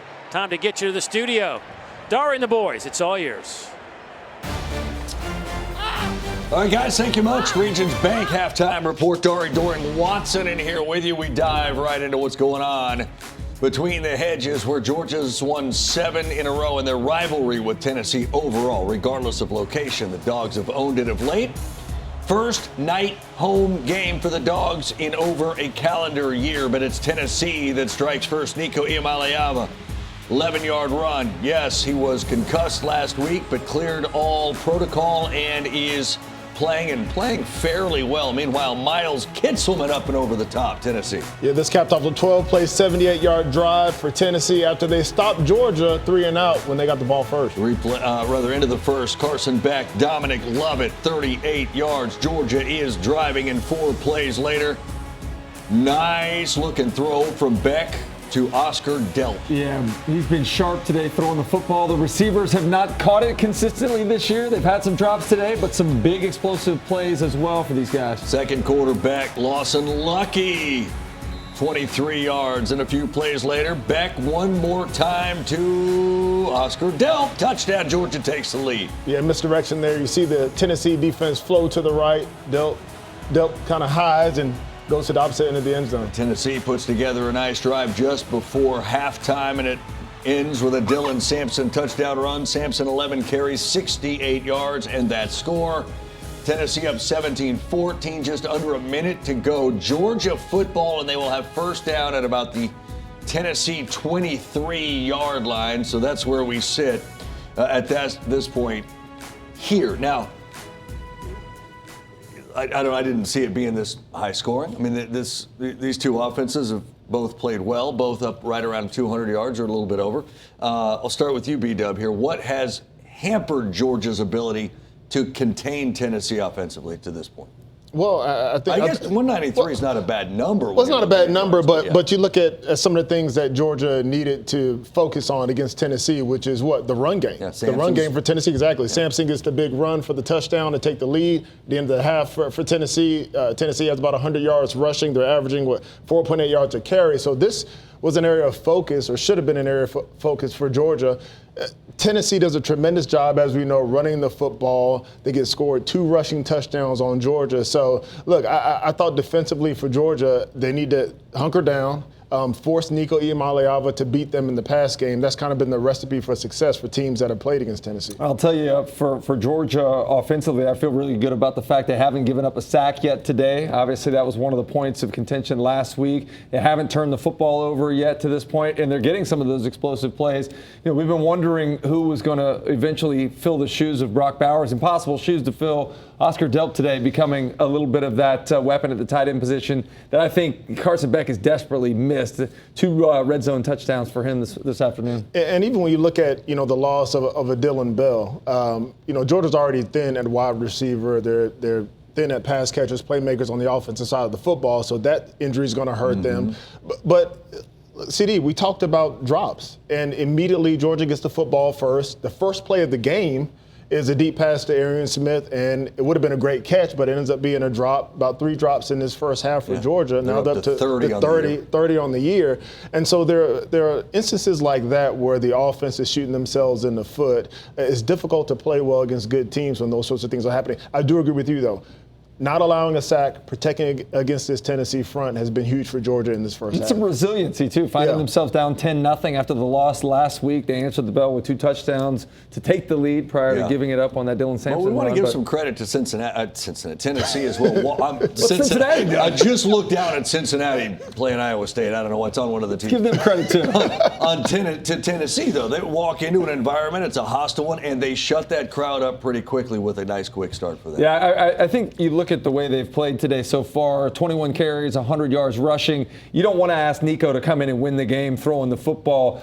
We saw him contribute with his legs a little bit today, but I think it's the balance. I didn't necessarily think that the offensive line would be able to run the ball as effectively as they have, but I guess they've been doing that all year long. I just expected a little bit more resistance, I guess, from that defensive front of Georgia. Well, it was the defensive line. It was a defense for Tennessee. And we talk about this team being a running team and a defensive team. Georgia gets the football first at home. The crowd's going crazy. Georgia goes 3 and out. Tennessee's defense stops them, gives the ball right back to their offense. Their offense responds, goes on a 12-play, 75-yard drive to score the first points of the game. All right, so we'll watch it. 17-14. Georgia's got the ball 1st and 10 on the 13-yard line of Tennessee. And Beck almost threw an interception, but it was incomplete. May have jinxed him there. Well, I know. I almost did. All right, here we go, LSU. Let's go. Tigers have won 5 in a row, and nobody knows that better than Chris Doering, who has been a clown, he has been a turkey, he has been a baseball, Mr. Peanut, he's been all kinds of things. Yeah, at the hands of Peter Burns. Meanwhile, Florida, nice start for them. DJ Lagway to Elijah Badger. Lagway playing 2 weeks after that hamstring injury against Georgia. And then Garrett Nussmeier hit and throw. That's a good-looking throw under pressure. He loves that cover 2 post there. He did it against Ole Miss at the end of the regulation to Anderson, and again another shot that he anticipated well over the middle of the field. Then Lagway, one more time. 13-13 game early in the 4th, finds Badger again down to about the 1-yard line, led to a touchdown run. Florida up, trying to break this ugly 5-game losing streak against LSU. And Jaden Baugh, the young man, the freshman, goes for 55 yards. How about the freshman in this ball game? Yeah. Yeah, DJ Lagway. Yeah. All right, throw Caden Durham in there, too. 91 yards rushing. No, freshman for Florida. So I know, but I just was we can throw him adding some information there. Amari Daniels. Nice, long, Aggie run. It's the A&M version of the Aggies, cruising. This halftime report is presented by Regions Bank, official bank of the SEC.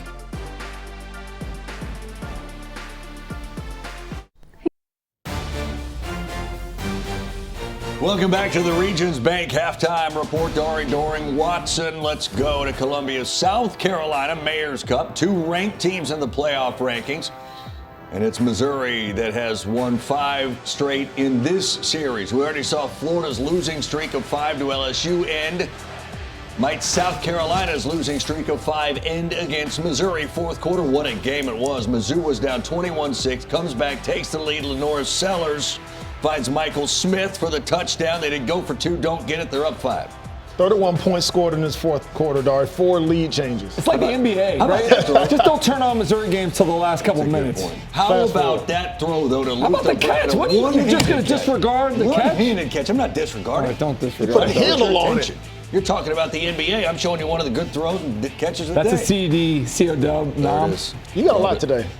You got a lot of nominations. Yeah, all across the country. Look at Cocky go. How about a shovel pass, and Rocket is not coming down. He's just going to float around in space. Nobody's bringing him down. South Carolina comes from behind again, gets Missouri, who almost came from behind in a shocking win for a 2nd straight week. You talk about drama, just find Missouri, there'll be some. Same with South Carolina. They're 7-3, folks. South Carolina first winning season in conference play in 7 years. It's been wrapped up. Meanwhile, Hulk Hogan there to watch Texas face Arkansas. Quinn Ewers, Matthew Golden, you drew up something like this last night. You illustrated. They're not afraid to throw a little eye candy at a defense, and that time they got the defender to jump it. Matthew Golden with his first of 2 touchdowns today. And then Taylon Green, Andrew Armstrong, nice catch there, 25 yards. That eventually got them down to the 1-yard line, and that's where Jaquindon Jackson would run it in from 13-7.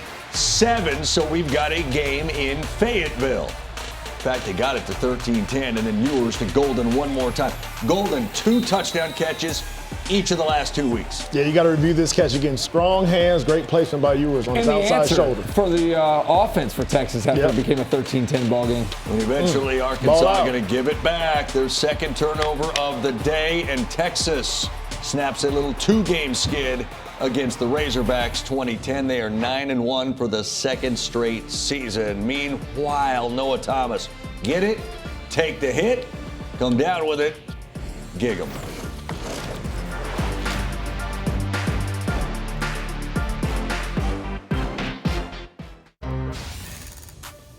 Let's get you through some more highlights. Doering Watson, Alabama. Come on, Jalen. Facing Mercer. No. Jalen Milroe, your Saturday stud choice. Couldn't have done that from the shotgun. A little pop pass on the jet sweep. Passing yards, the category of the day. He gets none there, but Ryan Williams is 29 on the ground. See that handshake, Dari? I did see that. Williams, a receiving touchdown and a rushing touchdown. And then Mercer with a nice gain, but we got a fumble. And here comes Xavier Brown. Brown going to do the rest. 68 yards to the house. Bama defense forces 3 first-half turnovers. They win it 52-7 over the Bears. The Bears. Auburn, Louisiana Monroe. Auburn 11-0 all-time against this team. They played them all at Jordan Hare. Peyton Thorne to Cam Coleman. This freshman had himself a day. Another freshman. Think about that. Yeah. Jeremiah Smith's had a big year. Ryan Williams has had a big year. Ryan Wingo's had a big year. Well, you got to lead with a Buckeye here. Well, no, these are receivers that are freshmen that have balled out. We've been waiting for Cam Coleman. Today was his day. 100 yards receiving and 3 touchdowns, including that one. A nominee for the CDCO dub. How about Peyton Thorne, by the way? 5 touchdown passes. No picks either. Career No day. picks. More important. That's right. And no penalties at all for the whole team. That's right. Kentucky Murray State. Brock Vandegrift to Hardly Gilmore, the 4th. Well, that ball was misplayed by the racer. He was definitely happy, wasn't he? After that. Oh, no. Surrender Cobra on the field. Happy Gilmore. Oh, yes. It's late, I know. Well, no, you're right, though. Hardly Gilmore, happy. I got you. Okay. And then Cutter Boley. He's got 7 kids. He Brown can Stevens. whip out dad jokes. Yes, he can. Now, look at this, huh? Number 1 Ducks are losing. Number 16 K-State is getting drilled at home. By the way, Arizona State plays BYU next week. Boise has been in a dogfight with San Jose. They've now taken the lead. And we put UNC up there just because our producer graduated from UNC. So other than that, there's no other real reason they're on that screen. Won't. Okay. Nice stick at the top of the route. Second half is next. It's been all A&M. Don't forget the SEC football final when it's over. We'll keep you posted on Georgia Tech, Tennessee. This halftime report is presented by Regions Bank, official bank of the SEC.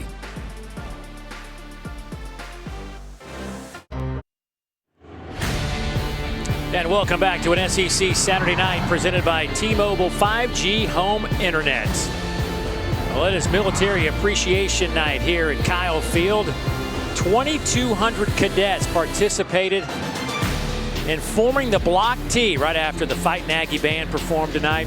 It's one of the many traditions here at Texas A&M that make this place so unique. Dave Neal alongside Aaron Murray, and certainly, Aaron, a unique first half as in the first quarter, Texas A&M put up 273 yards of offense and really looked like they were clicking on all cylinders. Yeah, the run game, the pass game, and we want to see the pass game. Marcel Reed as QB1. We know what he can do in the zone read, but throwing the football, that was going to be the goal in this football game. Getting into a rhythm, seeing what they can do, pushing the ball vertically down the field.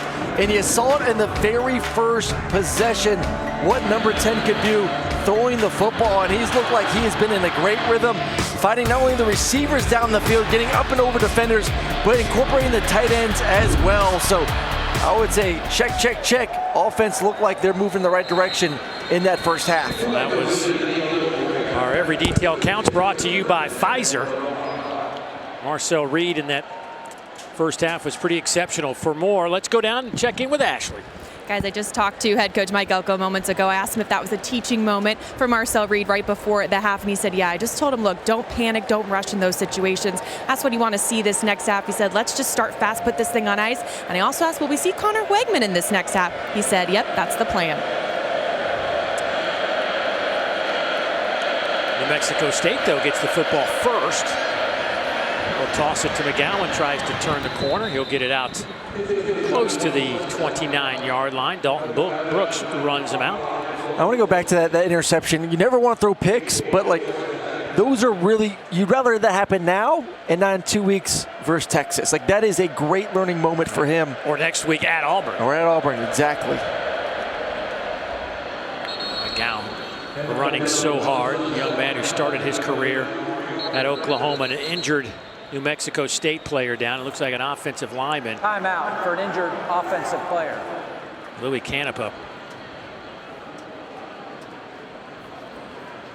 This is an offense a week ago, ran for 331 yards, both running backs north of 100 yards each. It was 5 turnovers against Western Kentucky that cost him that game.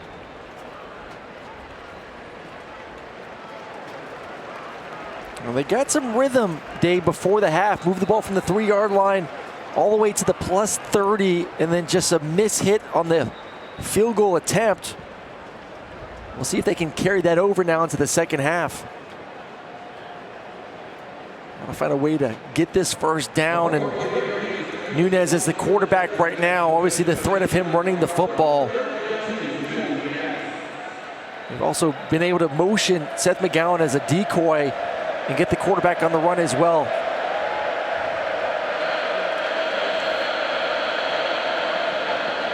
That was Nunez who got the first down, but paid a price as he got just walloped as he crossed the 35. Well, it looks like that left arm right there does not feel good after that big hit, but that's what they want to do. Use Seth McGowan as a decoy, get the linebackers to move just enough to create a space for the quarterback, and you're going to run to the heart of that defense. You better be ready to get knocked. So they'll bring Santino Marucci back in. Boy, McGowan hit immediately by Nick Scorton, a transfer from Purdue, who's having a heck of a season here in College Station. I mean, what an addition. Look at that. Just sees it, comes right inside the right tackle, able to get the TFL. I mean, 10 sacks a year ago, 5 sacks this season, wearing his new uniform. That one's batted down. Albert Regis again making a play from his defensive tackle position. And he got some dance moves too right there. The big guy showing off a little bit. Got another injured. Timeout for an injury of an offensive player. Our offensive lineman up front, Shamar Jackson, looks like, number 55.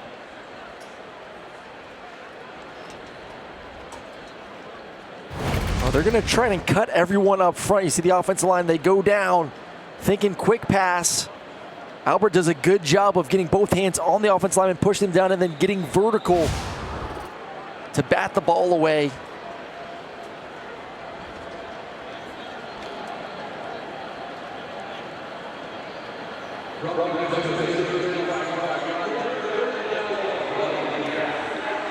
There's the moment right now, 3rd and long. You got to be careful for these defensive ends. And it gets scored, and then Cassius Howe on both sides.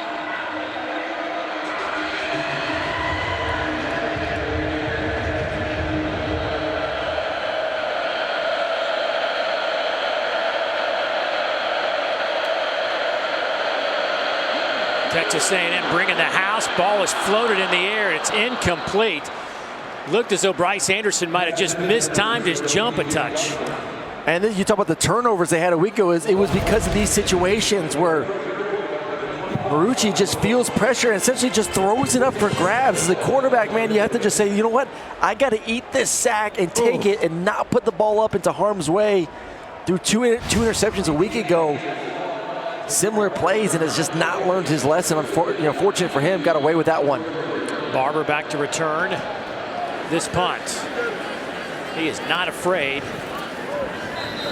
to wave off a fair catch, as we have seen tonight, but that is a fair catch back at the 24-yard line, and that is where A&M will take over.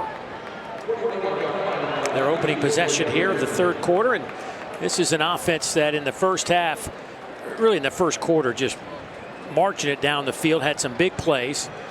They ended up with 387 first half yards. That's the most since 2017 when they put up 456 against New Mexico in a 55-14 win. E.J. Smith takes over at running back to start the 3rd quarter.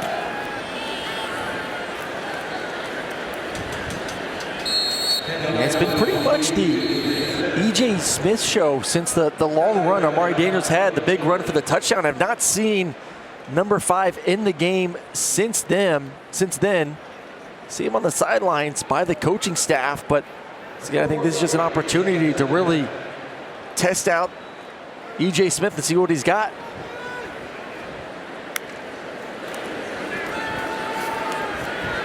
Got a big hole off the right side, and that's a first down carry for the man who enrolled at Stanford back in 2020.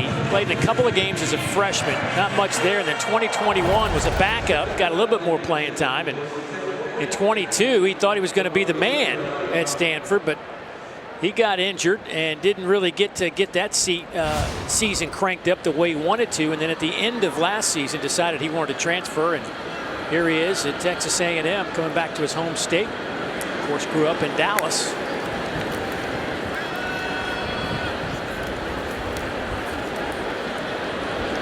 Heading into this game, Dave, only 33 carries, 170 yards, 2 receptions for 12 yards, and probably need to get close to about 20, around 20 carries this game. And now we're going to see A.J. Denota coming in there as well as now the number 3 running back. And it is the beauty of these games late in the season. You get to get some young guys in there and see what they got with all the injuries going on. A.J. Denota in the backfield now. They're going to look that way to throw the football, and they do so. A.J. is out near midfield. Keontae Clinton brings him down. That'll be a first down for Texas A&M after a gain of 7. You talk about the two-headed monster with Moss and Daniels. Both of those guys combined for over 200 carries. Now all of a sudden you do have E.J. Smith talking about 33 carries heading into this game. A.J. only 6 carries heading into this game, so a lot of work to try to get them here in the second half.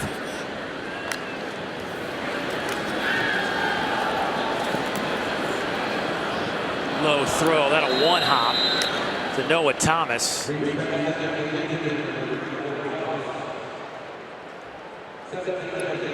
I'll tell you what, just looking at the footwork, we talked about it a little bit in the first half. And that's the hard part when you're with different receivers, working with them for the first time throughout the season, is understanding each of their timing and how to change my footwork to match them. And I've been really impressed with what we've seen so far.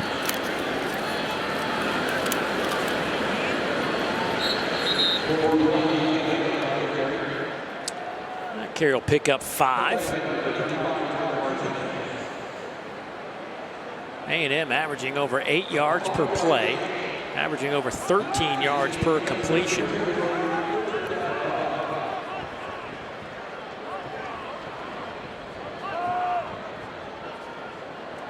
Actually going to get into a 4 receiver set. Have not seen that this game yet. Been more of a 12 personnel. Going to get some speed on the field now. 4-man rush picked up nicely by the offensive line, and Barber makes the catch, and that'll be another A&M first down after a 10-yard pickup. Tyler Martinez back on the field making the tackle. Well, this is a perfect example of just the timing from the quarterback. Sees it, 1, 2, 3, the ball is out now. And gets it to his receiver before that safety's able to come down and make a play on the football. Reed 19 of 28 for 252 and a couple of touchdowns.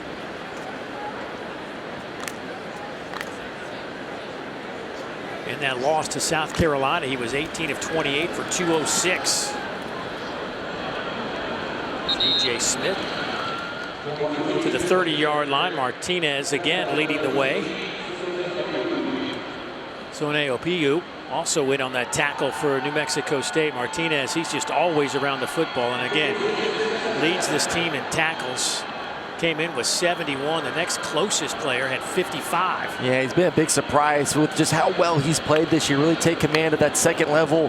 Talk about all the youth and inexperience, and he's been a bright spot for this football team this year. Reed trying to throw on the run to Shane Calhoun. A little too hot to handle.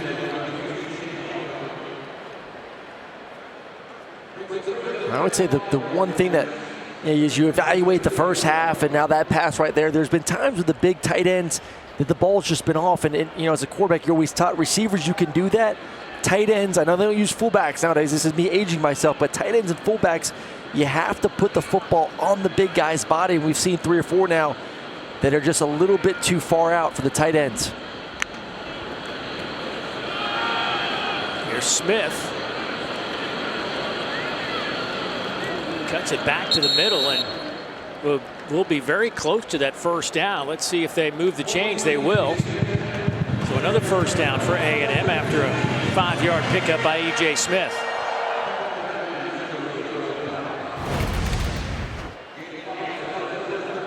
Just love all the movement from the offensive line. Seeing Fayu, 61 the center, kind of a hop and a skip, getting around, getting to the second level. So this offense does a lot of pin and pull, gap schemes, using the athleticism of the big guys up front. Denoda in there, running back. They'll fake it to him as Reed comes near side, and again, a little too hot for Shane Calhoun to handle. Oh, that one's on the tight end. We talk about putting the ball on the body of the big guys right there. He does that, does a good job going from 1 to 2, back down to 1 in the flat. And Calhoun's got to find a way to catch that football there on the sidelines.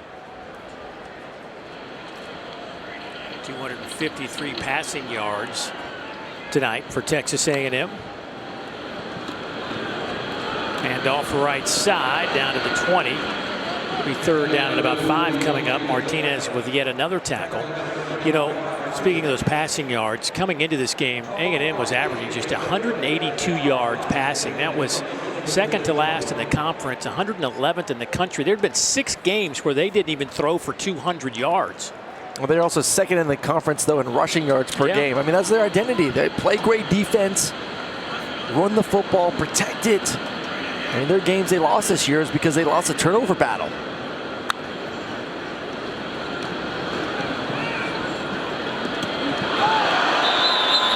We're going to say catch is made around the 5-yard line by Trey Watson. That's a 15-yard pickup. Well, they're just going to run the star concept. It's going to be a sit route with a corner and then someone in the flat. And you're just going to high-low the flat defender and got to trust that your corner route's going to win his one-on-one matchup on the outside. He does so, gets 2 feet in there for the completion. Nice first down.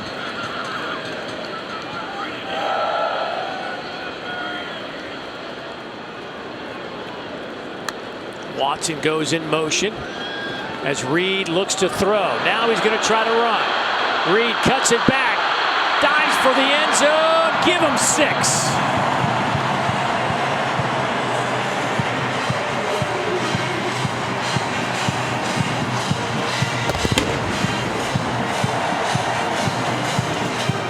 We asked him yesterday, do you like passing touchdowns or rushing touchdowns more? He said, I like running them in there a little bit more. It's fun when you get open field, nothing's open, good decision, not trying to force a ball inside the red zone, learn from the mistake before halftime, and then use athleticism to find a way to get in there for another touchdown. Now 41 yards on 4 carries and a touchdown for Marcel Reed. That drive ate up over 6.5 minutes off the clock. 14 plays, 76 yards. Marcel Reed doing it through the air this game and says, you know what? Let me get in the end zone with my legs as well. Extends the lead. Aggies up 31-0.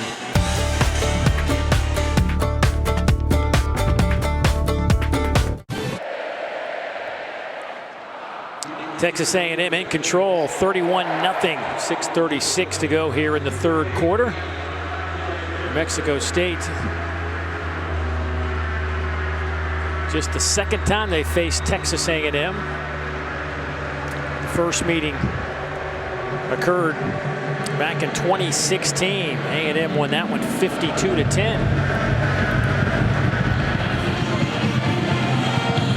And fair catch called for at the goal line by McMillan.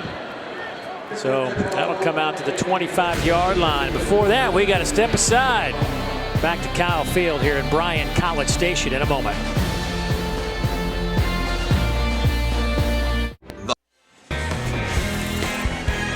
Well, for Texas A&M, this was a team that had an opportunity in their opener to knock off Notre Dame and just couldn't close the deal.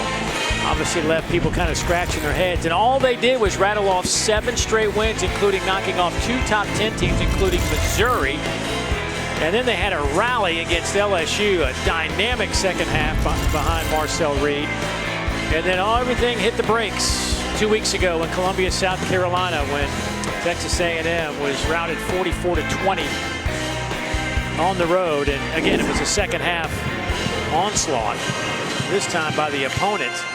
You see what Texas A&M has in store. They're going to an Auburn team that certainly is wounded. They had a win today against ULM to give them a little bit of confidence, but you know they'll be waiting for this Texas A&M team next weekend. Oh yeah, and then hoping that A&M is looking ahead to the massive rivalry matchup against Texas the following week. So we talk about trap games. That is one there in Jordan-Hare. A very unique and difficult place to play.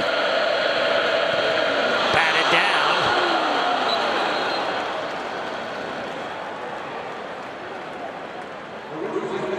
Looked like Ryland Kennedy maybe was the guy. There were a couple of them in the area.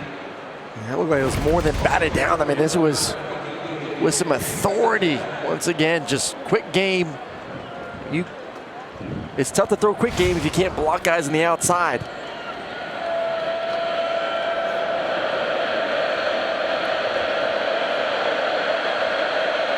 Marucci 2 of 12. Overall, New Mexico State 3 of 15 throwing the football for 35 yards. This one is complete. It goes to Mike Washington.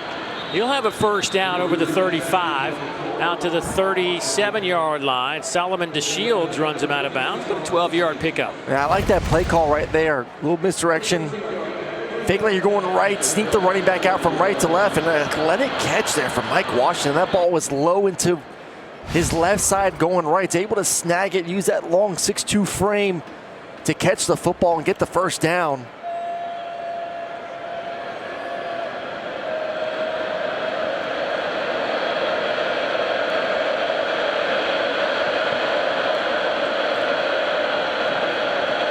Inside handoff goes to Washington. Gets it over the 40 to the 41. Again, DeShields it on the play. They've had moments of running the football in this game with McGowan. See if Washington can go in a little bit as well. Still the inability to throw the football. There's just no threat at all, Dave. This is safeties are coming downhill. Linebackers fast to fill these gaps as well. That play loses a ton of yards.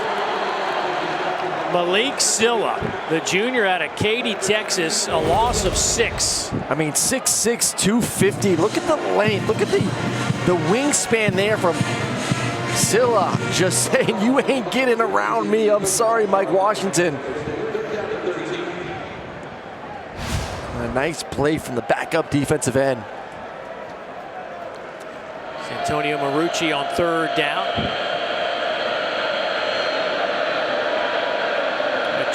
Try to create a big play here on third down and 13.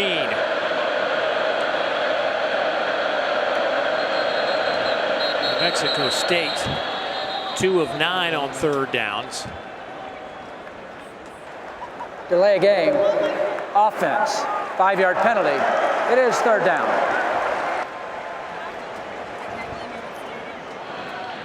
Some sort of screen, draw, get the ball in the quarterback's hand. This offense has not completed many balls over about 7 yards in this game. I think of one of them right now, and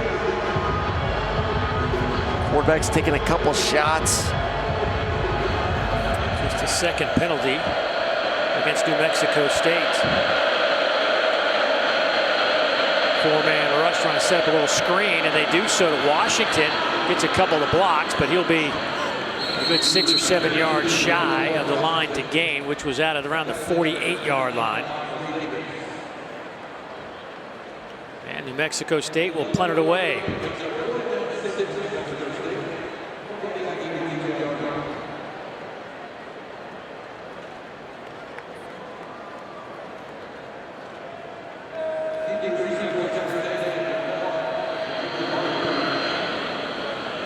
Line drive kick, returnable by Barber. Good coverage by New Mexico State. So Texas A&M will have it at the 24-yard line when we come back. 3:28 to go in the third quarter. It's all Texas A&M.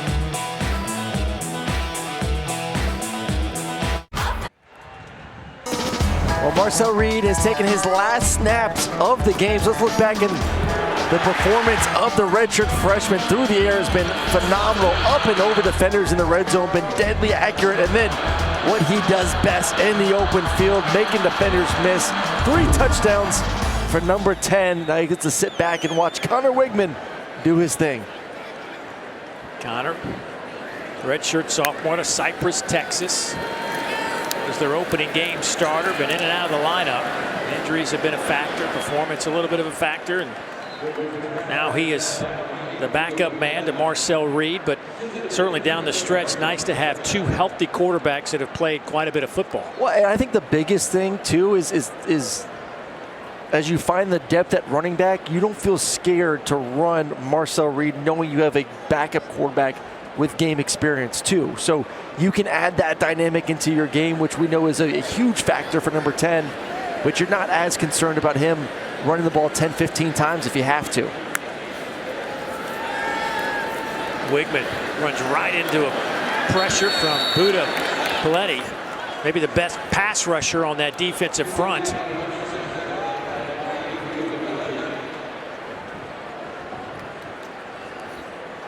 That's what you do lack without Marcel in the football game, just his ability to escape situations like this of getting outside the pocket, running, escaping, buying extra time. But Buda, who plays a little bit of linebacker and defensive end, more of a natural pass rush right there, wins his one-on-one battle. 3rd down and 12 now. Weigman, nowhere to go, and he is dropped around the 21, and he is frustrated to say the least. That is not how he wanted things to go. And A&M will be forced to punt it away. Again, it's Buda Paletti who's causing some problems. And listen, that was a coverage right there. No one open down the field. Weigman's trying to buy as much time as possible to hope someone can get away from the coverage, but really sticky from the DBs on the scramble drill. And like you said, Dave, not the start. Obviously, Conner wants to go in there and prove that, hey, man, I am as good as we were all hoping I was going to be to start the season. And right there, 3 and out. First time we've seen that from this offense in this game. Here's a flag down behind the line of scrimmage. We'll see what this is all about. Got to be tough for Conner Weigman too, as he comes in and he's got the 2nd unit offensive line out there. Guys haven't played much tonight as well. Holding on the offense. That 10-yard penalty enforced from the end of the kick.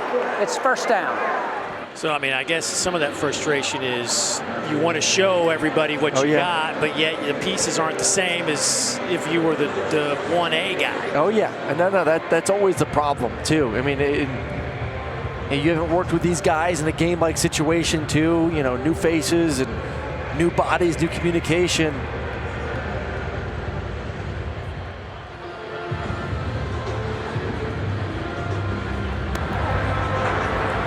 Correction, the foul's enforced from the end of the run. End of the run.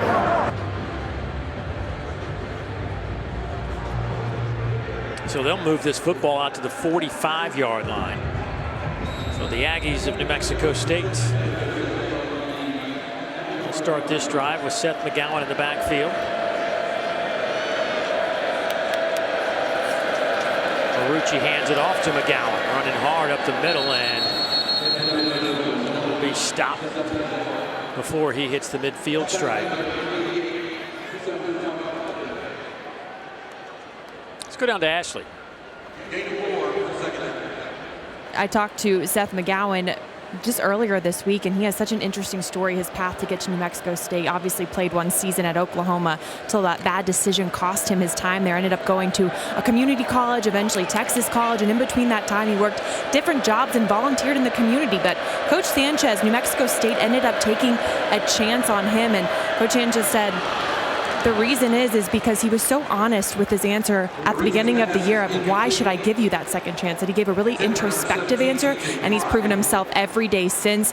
But this guy is the most loyal on the team and just enjoys every day he's able to play and really doesn't take this situation for granted. Yeah, it's been a tough road for him. He obviously got in some trouble, some law enforcement issues, and had to pay the price for that. And in that window, I mean, just to think about your brother committing suicide, having to deal with that when you're trying to get things together, Had to take odd jobs with a temporary agency to make ends meet for a while. Then gets back in the game and does a little stint at junior college at Butler Community College. And I mean, obviously coming out of high school, there were a lot of programs that wanted this young man. He was a 4-star that had 27 FBS offers. Well, the talent's there. There's no doubt about it. For those who have not seen him run before, you've seen it in his ball games, some of the explosive runs that he's been able to create. Nice throw and catch there. Jordan Smith hangs on for the reception inside the 25. Best throw of the night for Marucci. Miles Davis lays the wood, but not before a 21-yard pickup. Well, they're going to fake the bubble to the outside. You get the second-level defenders jumping up to defend that. Then you sneak around on the wheel route, and finally an explosive play through the air for this offense. That'll be the final play of the third quarter. New Mexico State trying to put some points on the board. We'll find out on the other side. Back in a moment. Okay. Here with head coach Mike Elko. And coach, with the score being what it is, a chance for other guys to get some playing time, what do you want to see them do in this opportunity? Yeah, we're going to get a lot of young guys out there. You know, we want them to see them hold up to the standard of Texas A&M football. We got to go out here. We got to get a stop. Like to see our offense have a better rhythm next time we go out and finish this thing the right way. You said you wanted to see an improvement in the passing game for this one. What did you think about it so far? Yeah, I thought Marcel did a good job. Obviously, he made some throws. We were able to push the ball downfield a little bit and get him in a pretty good rhythm. Coach, thanks so much. Yeah, thanks. McGowan is stopped. 4, 5, 6. Maroon jersey swarm him, a loss of 3. But back to the passing game. We showed you some highlights earlier when Marcel Reed left this game, but certainly definitely an improvement, a little bit more crispness. Oh yeah, the timing, the rhythm. I mean, that's what they worked on for 2 weeks. So that was the off-week goal. Can you build the chemistry and the timing? And it's not going to happen just over 2 weeks. It takes game reps. So you hope that you take the confidence from this game, you move into Auburn the next week, and then going forward and forward and forward, you hope that just keeps getting better and better. Little sidearm sling there. McGowan can't hang on to it. That was Nunez throwing that one. Well, it's funny. We had, we talked about having USC a week ago against Vanderbilt, and Lenore Sellers, another young quarterback, mobile quarterback, and talking with their staff, their big message to him was like, listen, utilize your legs as a weapon as you develop as a passer. And I think that's the same message for Marcel. Is like, don't be afraid to continue to use your legs as you develop as a pocket passer, as you develop the knowledge of how concepts work against certain defenses.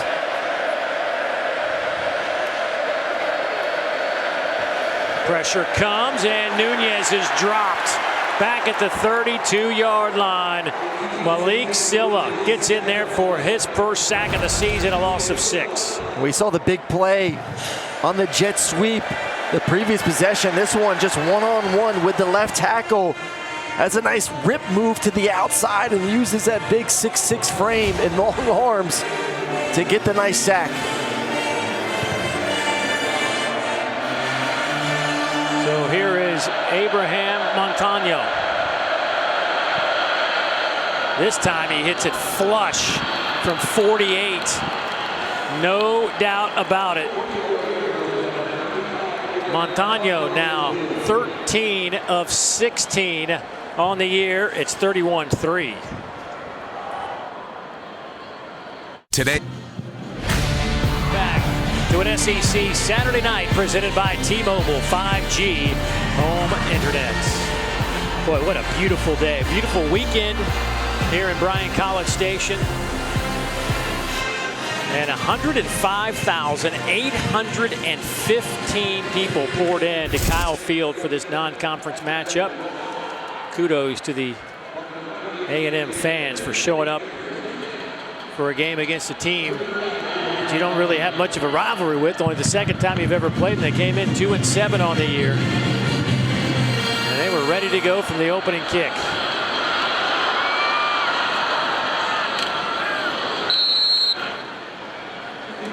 So Connor Wigman will come back on the field after an opening drive that saw a 3-and-out situation.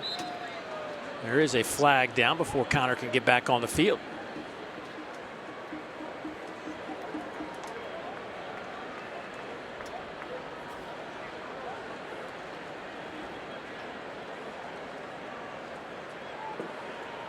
During the return, illegal block in the back. During the return team, number 29, 10-yard penalty. First down. Just keeps getting better and better for Connor, doesn't it? It's more. What are you talking about? Like, listen, I love when we get some penalties. Give me more pass yards. Okay. Let's go. All more right. opportunities. All right. You look at this as a negative. Like, come on now. It's 10 more yards I can get on the stat sheet. Listen, it is not easy coming in as a backup quarterback, even when you know that most likely you're going to play in the game. Empty set. Connor looks to throw, will tuck it and run and dive forward out to the 20-yard line. Quincy Davis will get credit for that tackle, but a 6-yard pickup for Connor. Well, that's the one thing too. It's like, you think of, okay, we have two quarterbacks, and Marcel's the runner, and Weigman is not. Weigman is more than a capable guy that can tuck it and run. It's just the mistakes he made this year with some of the decisions, throwing the ball into coverage, and you cannot turn the ball over in this league. Donato with a nice run.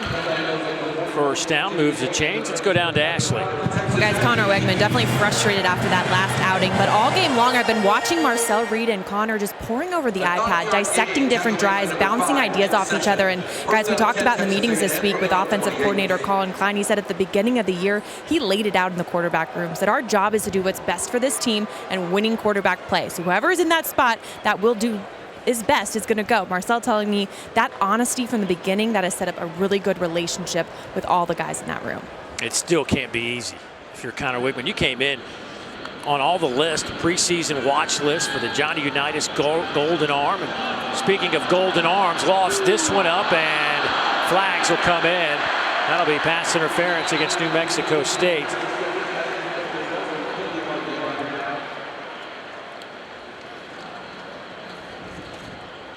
I mean, the hype was heading into the season of, okay, A&M has a guy. We've had a small sample size of Connor Weigman and what he's done in the past, but it's looked pretty good. And you go against a Notre Dame team, as we've seen right now, as a playoff caliber football team. There is no foul for defensive pass interference. Second down. We'll take another look at this one. I think, obviously, these underthrown balls are always pretty tricky, but wasn't as aggressive as maybe you thought it was. I could have seen it going either way there, Dave. I think you threw the flag, stick with it. If you didn't throw the flag, fine, but you threw the flag.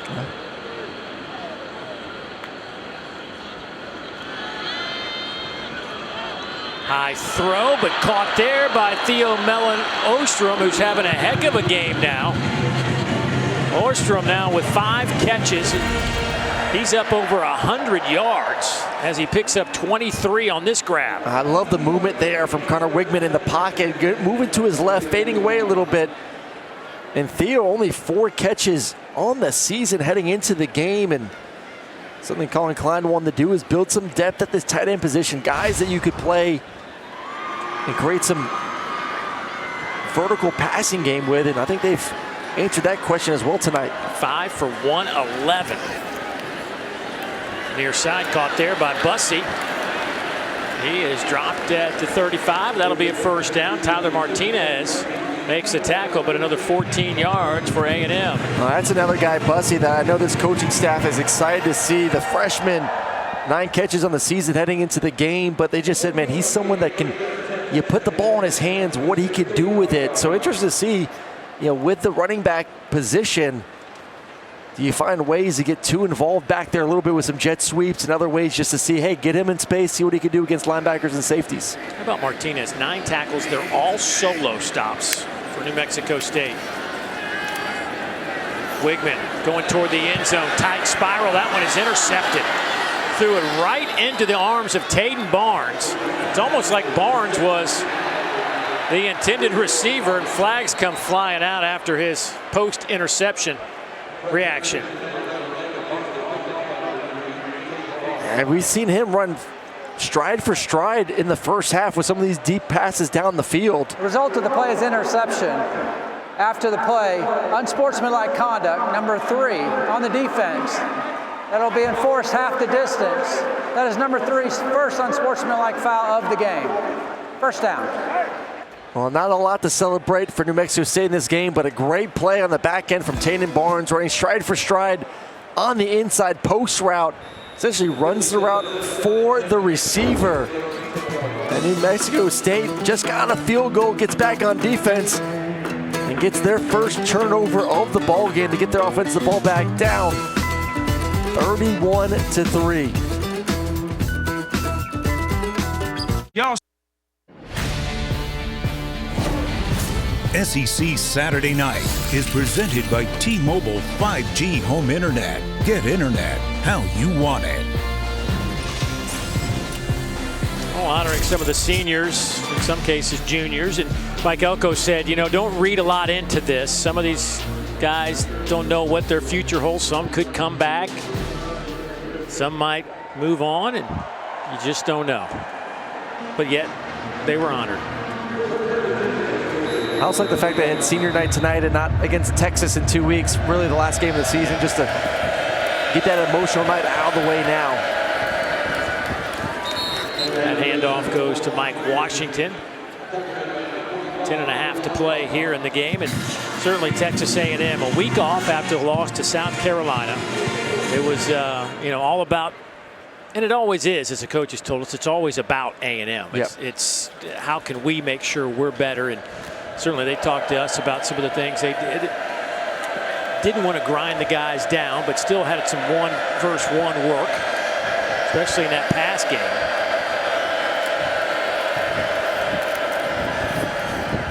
It was funny talking to Marcel Reed last year as a redshirt freshman. He was a scout team quarterback, and he said they made him middle of the year. They made him live. Oh yeah. So, he may not have had a lot of experience in games last year. Of course, had a great bowl game, but he saw a lot when you start thinking about how good this A&M defense is and was a year ago. Well, that's a good thing. I mean, yeah, a year ago you're live as a quarterback, so you're having to play real football week in and week out against that defense. And like you said too, going 1-versus-1 in the bye week just allowed you against a talented defense to really work that time. And you're not going to find many better defenses to go against each and every week in practice in this Aggies defense. Marucci trying to get out of some trouble, lowers his shoulder, and he'll be wrapped up and flipped over out of bounds around the 24. Javon Thomas over there. Oh, the speed of this defense, even the backups out there laying the boom, running from sideline to sideline. Superman tackles from the freshman linebacker Lockhart there.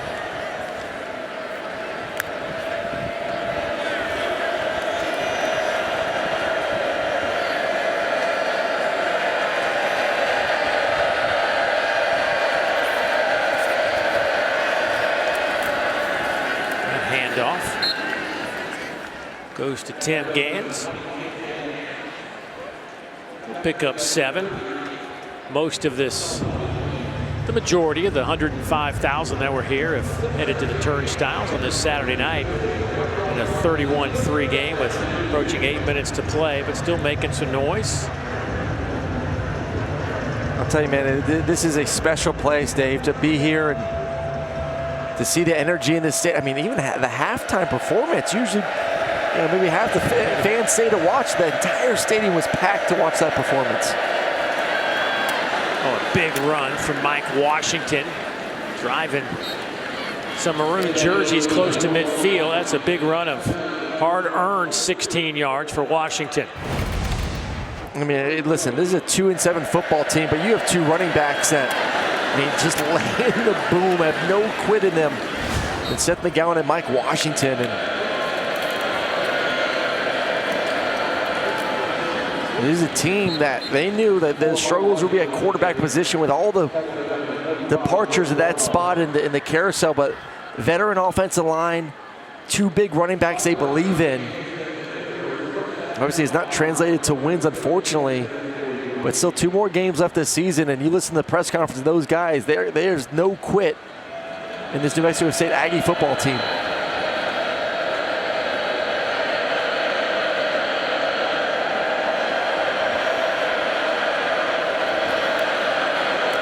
Gans on the run on 2nd down. Bring up 3rd down at about 3.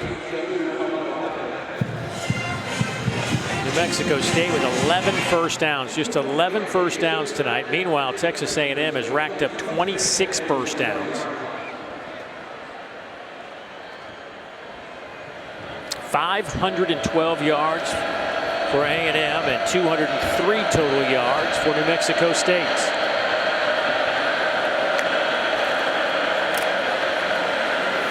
Gantz trying to get to the outside and can't do it.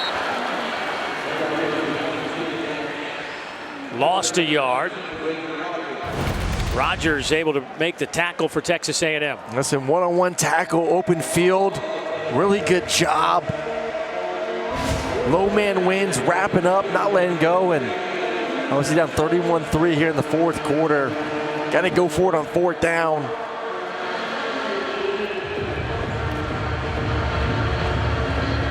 Been real quiet tonight. TJ Pride, number 17, their go-to receiver in the slot.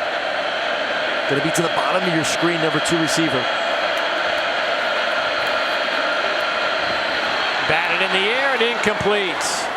So a turnover on downs, and Texas A&M will take over with 5:34 to play. We'll step aside, back to Kyle Field in a moment.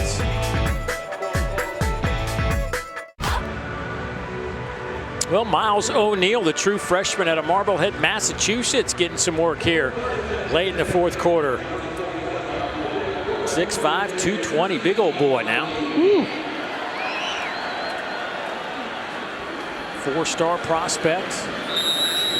Won the 2023 Gatorade Player of the Year in New Jersey after completing 106 out of 147 passes, 20 touchdowns, 2,100 yards. Right now, the biggest issue, we saw it with Wigman too, is just the offensive line at the moment. And we've talked to guys like Sam Pittman in the past. I mean, it is very difficult to build depth at the offensive line position nowadays. If you're good, you better be starting somewhere, and you're going to be hitting the portal. But still, valuable work for these young guys up front.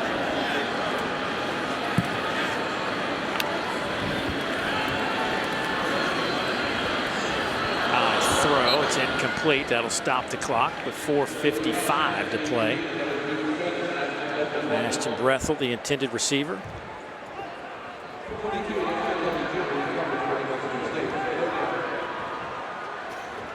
Ashton Bethel Roman out of Missouri City, Texas. Another true freshman. And it looks like he's having difficulty getting the play call from Colin Klein. This is when you call your own play. Four verts. Hey. 4 verts, baby. Sorry, Coach, I couldn't hear you. Coach, sorry about that. We're going all verts. All go special. Let's go.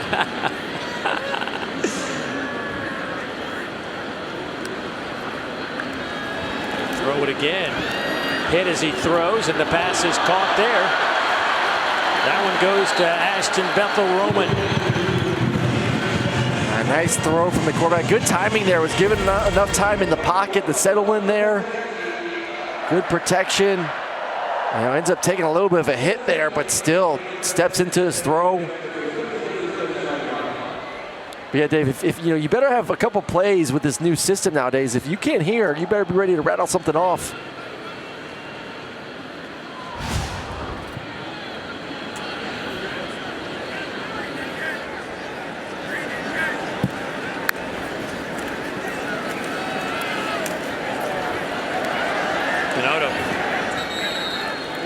AJ on that carry. Pick up 5.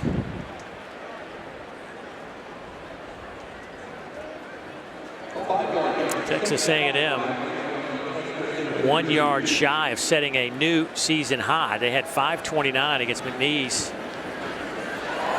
They put up 512 against Missouri. They're sitting at 5. Actually, give them the new high. They had just picked up to 533 now. Some nice footwork there by AJ, who turns the corner, picks up a first down. All right, you sit back and based on our conversations with the coaching staff, things that wanted to be accomplished. One of those was obviously depth of the running back position, get some experience. We saw E.J. Smith, I thought, had a pretty good game running the football. We've seen A.J. have some nice catches and runs as well. chemistry with Marcel Reed and the receivers. So I think you walk away saying, hey, bye week was well spent. And we're seeing those results right now in the game tonight.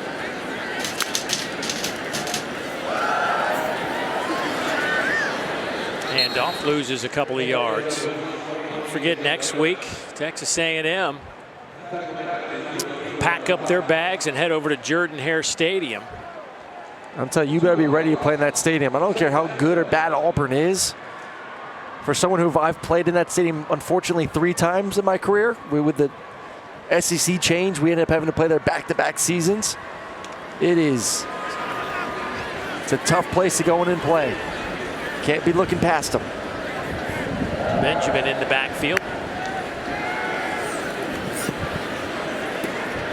Pass is caught near side.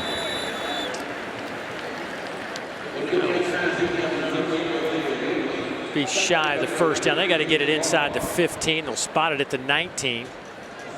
Isaiah Williams making the catch for A&M, and they'll let the clock wind down to 2 minutes. 31-3, Texas A&M.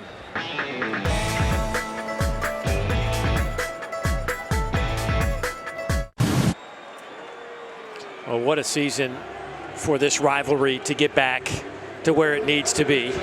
Texas and Texas A&M will finish up this season November 30th, and certainly if they can both get their take care of their business next week, it'll be some kind of matchup inside the friendly confines of Kyle Field. That last meeting, a memorable one, certainly for the Longhorns, not so much for the Aggies. Pass is caught down around the 5-yard line. Bethel Roman with another catch, showing the strong arm of Miles O'Neill, the freshman QB. Yeah, man, he can wing it now. You give him some time in the pocket. I mean, when you're, was it 6'4", 220, got some meat and some muscle behind those throws. A couple nice completions on this drive for the young quarterback.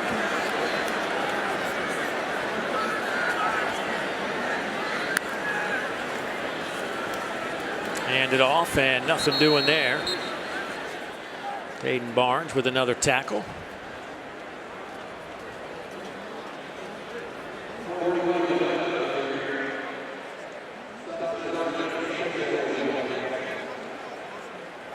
He is not used to hearing in his helmet at all.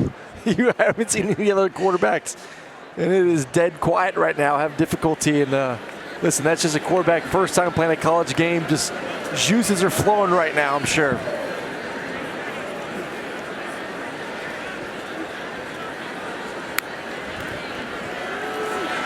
Doyle to throw, stands up in the pocket.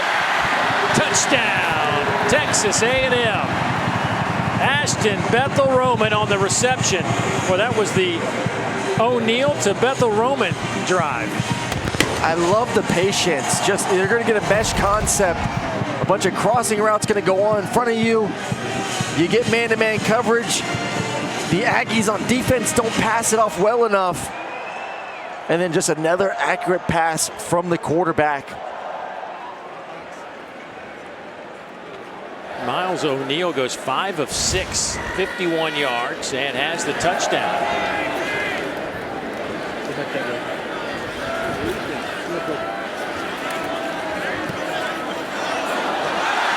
And the point after clanks off the crossbar and goes over.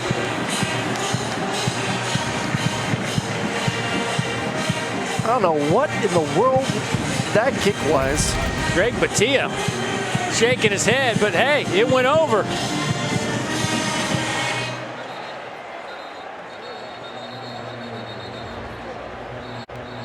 Looked like somebody might have tipped that at the line. It certainly wasn't a clean kick by any stretch. Hey, counts for one.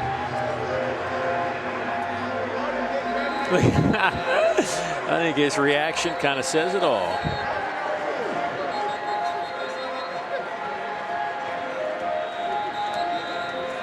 I wonder if Texas A&M is going to come out and do the kickoff. Everybody's ready to go except the 10 other guys that want to cover the kick.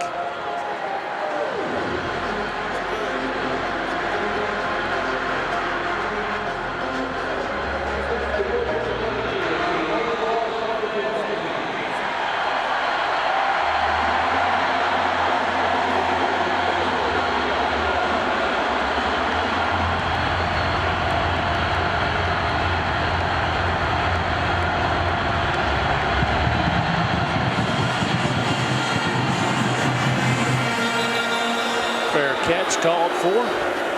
Talking about that Texas A&M-Texas matchup. She flashed back to 2011. This is what it looked like on November 24th here at Kyle Field, and one heck of a game that finished on this kick. A heartbreaking night for Aggie fans, and that was the last time they had a chance to face their bitter rivals. I mean, you said it, but this is, you could not have asked for a better season. Playoffs on the line, SEC heading to the SEC championship on the line.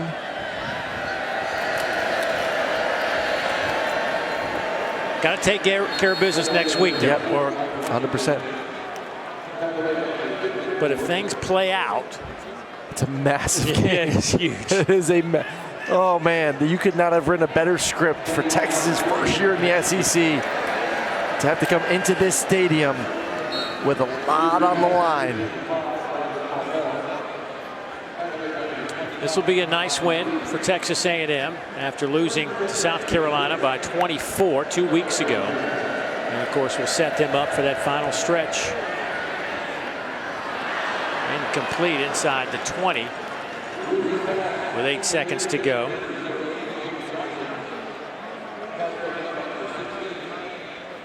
Boy, it's going to be a long season for a couple of teams. You want it to be long, I know, but I mean, there's, you know, you think about the old days, college football, you'd play 11 regular season, then the bowl game with 12, and they added the 12th regular season game. Then you got a conference championship, then you got in the college playoff, and now you've got the 12-team playoff. It's a beautiful thing. It is awesome. More football, more meaningful football.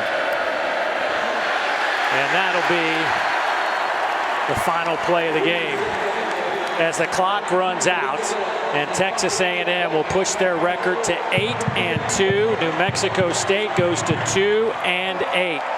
Overall, good night for Texas A&M. Great night. Like I said, man, they check off a lot of boxes, the things they wanted to work on during the bye week. You saw the result of that here this evening. Now can you take that, continue to build the confidence, once again go into a tough Auburn environment next week, and make sure you don't overlook them and get ready for Texas right after that. But we started the show talking about it. Everything is right in front of this Aggies team. Now it's up to them to go out there and take it. Texas A&M will finish with 565 yards. They give up just 214, and they win it by the final score of 38-3.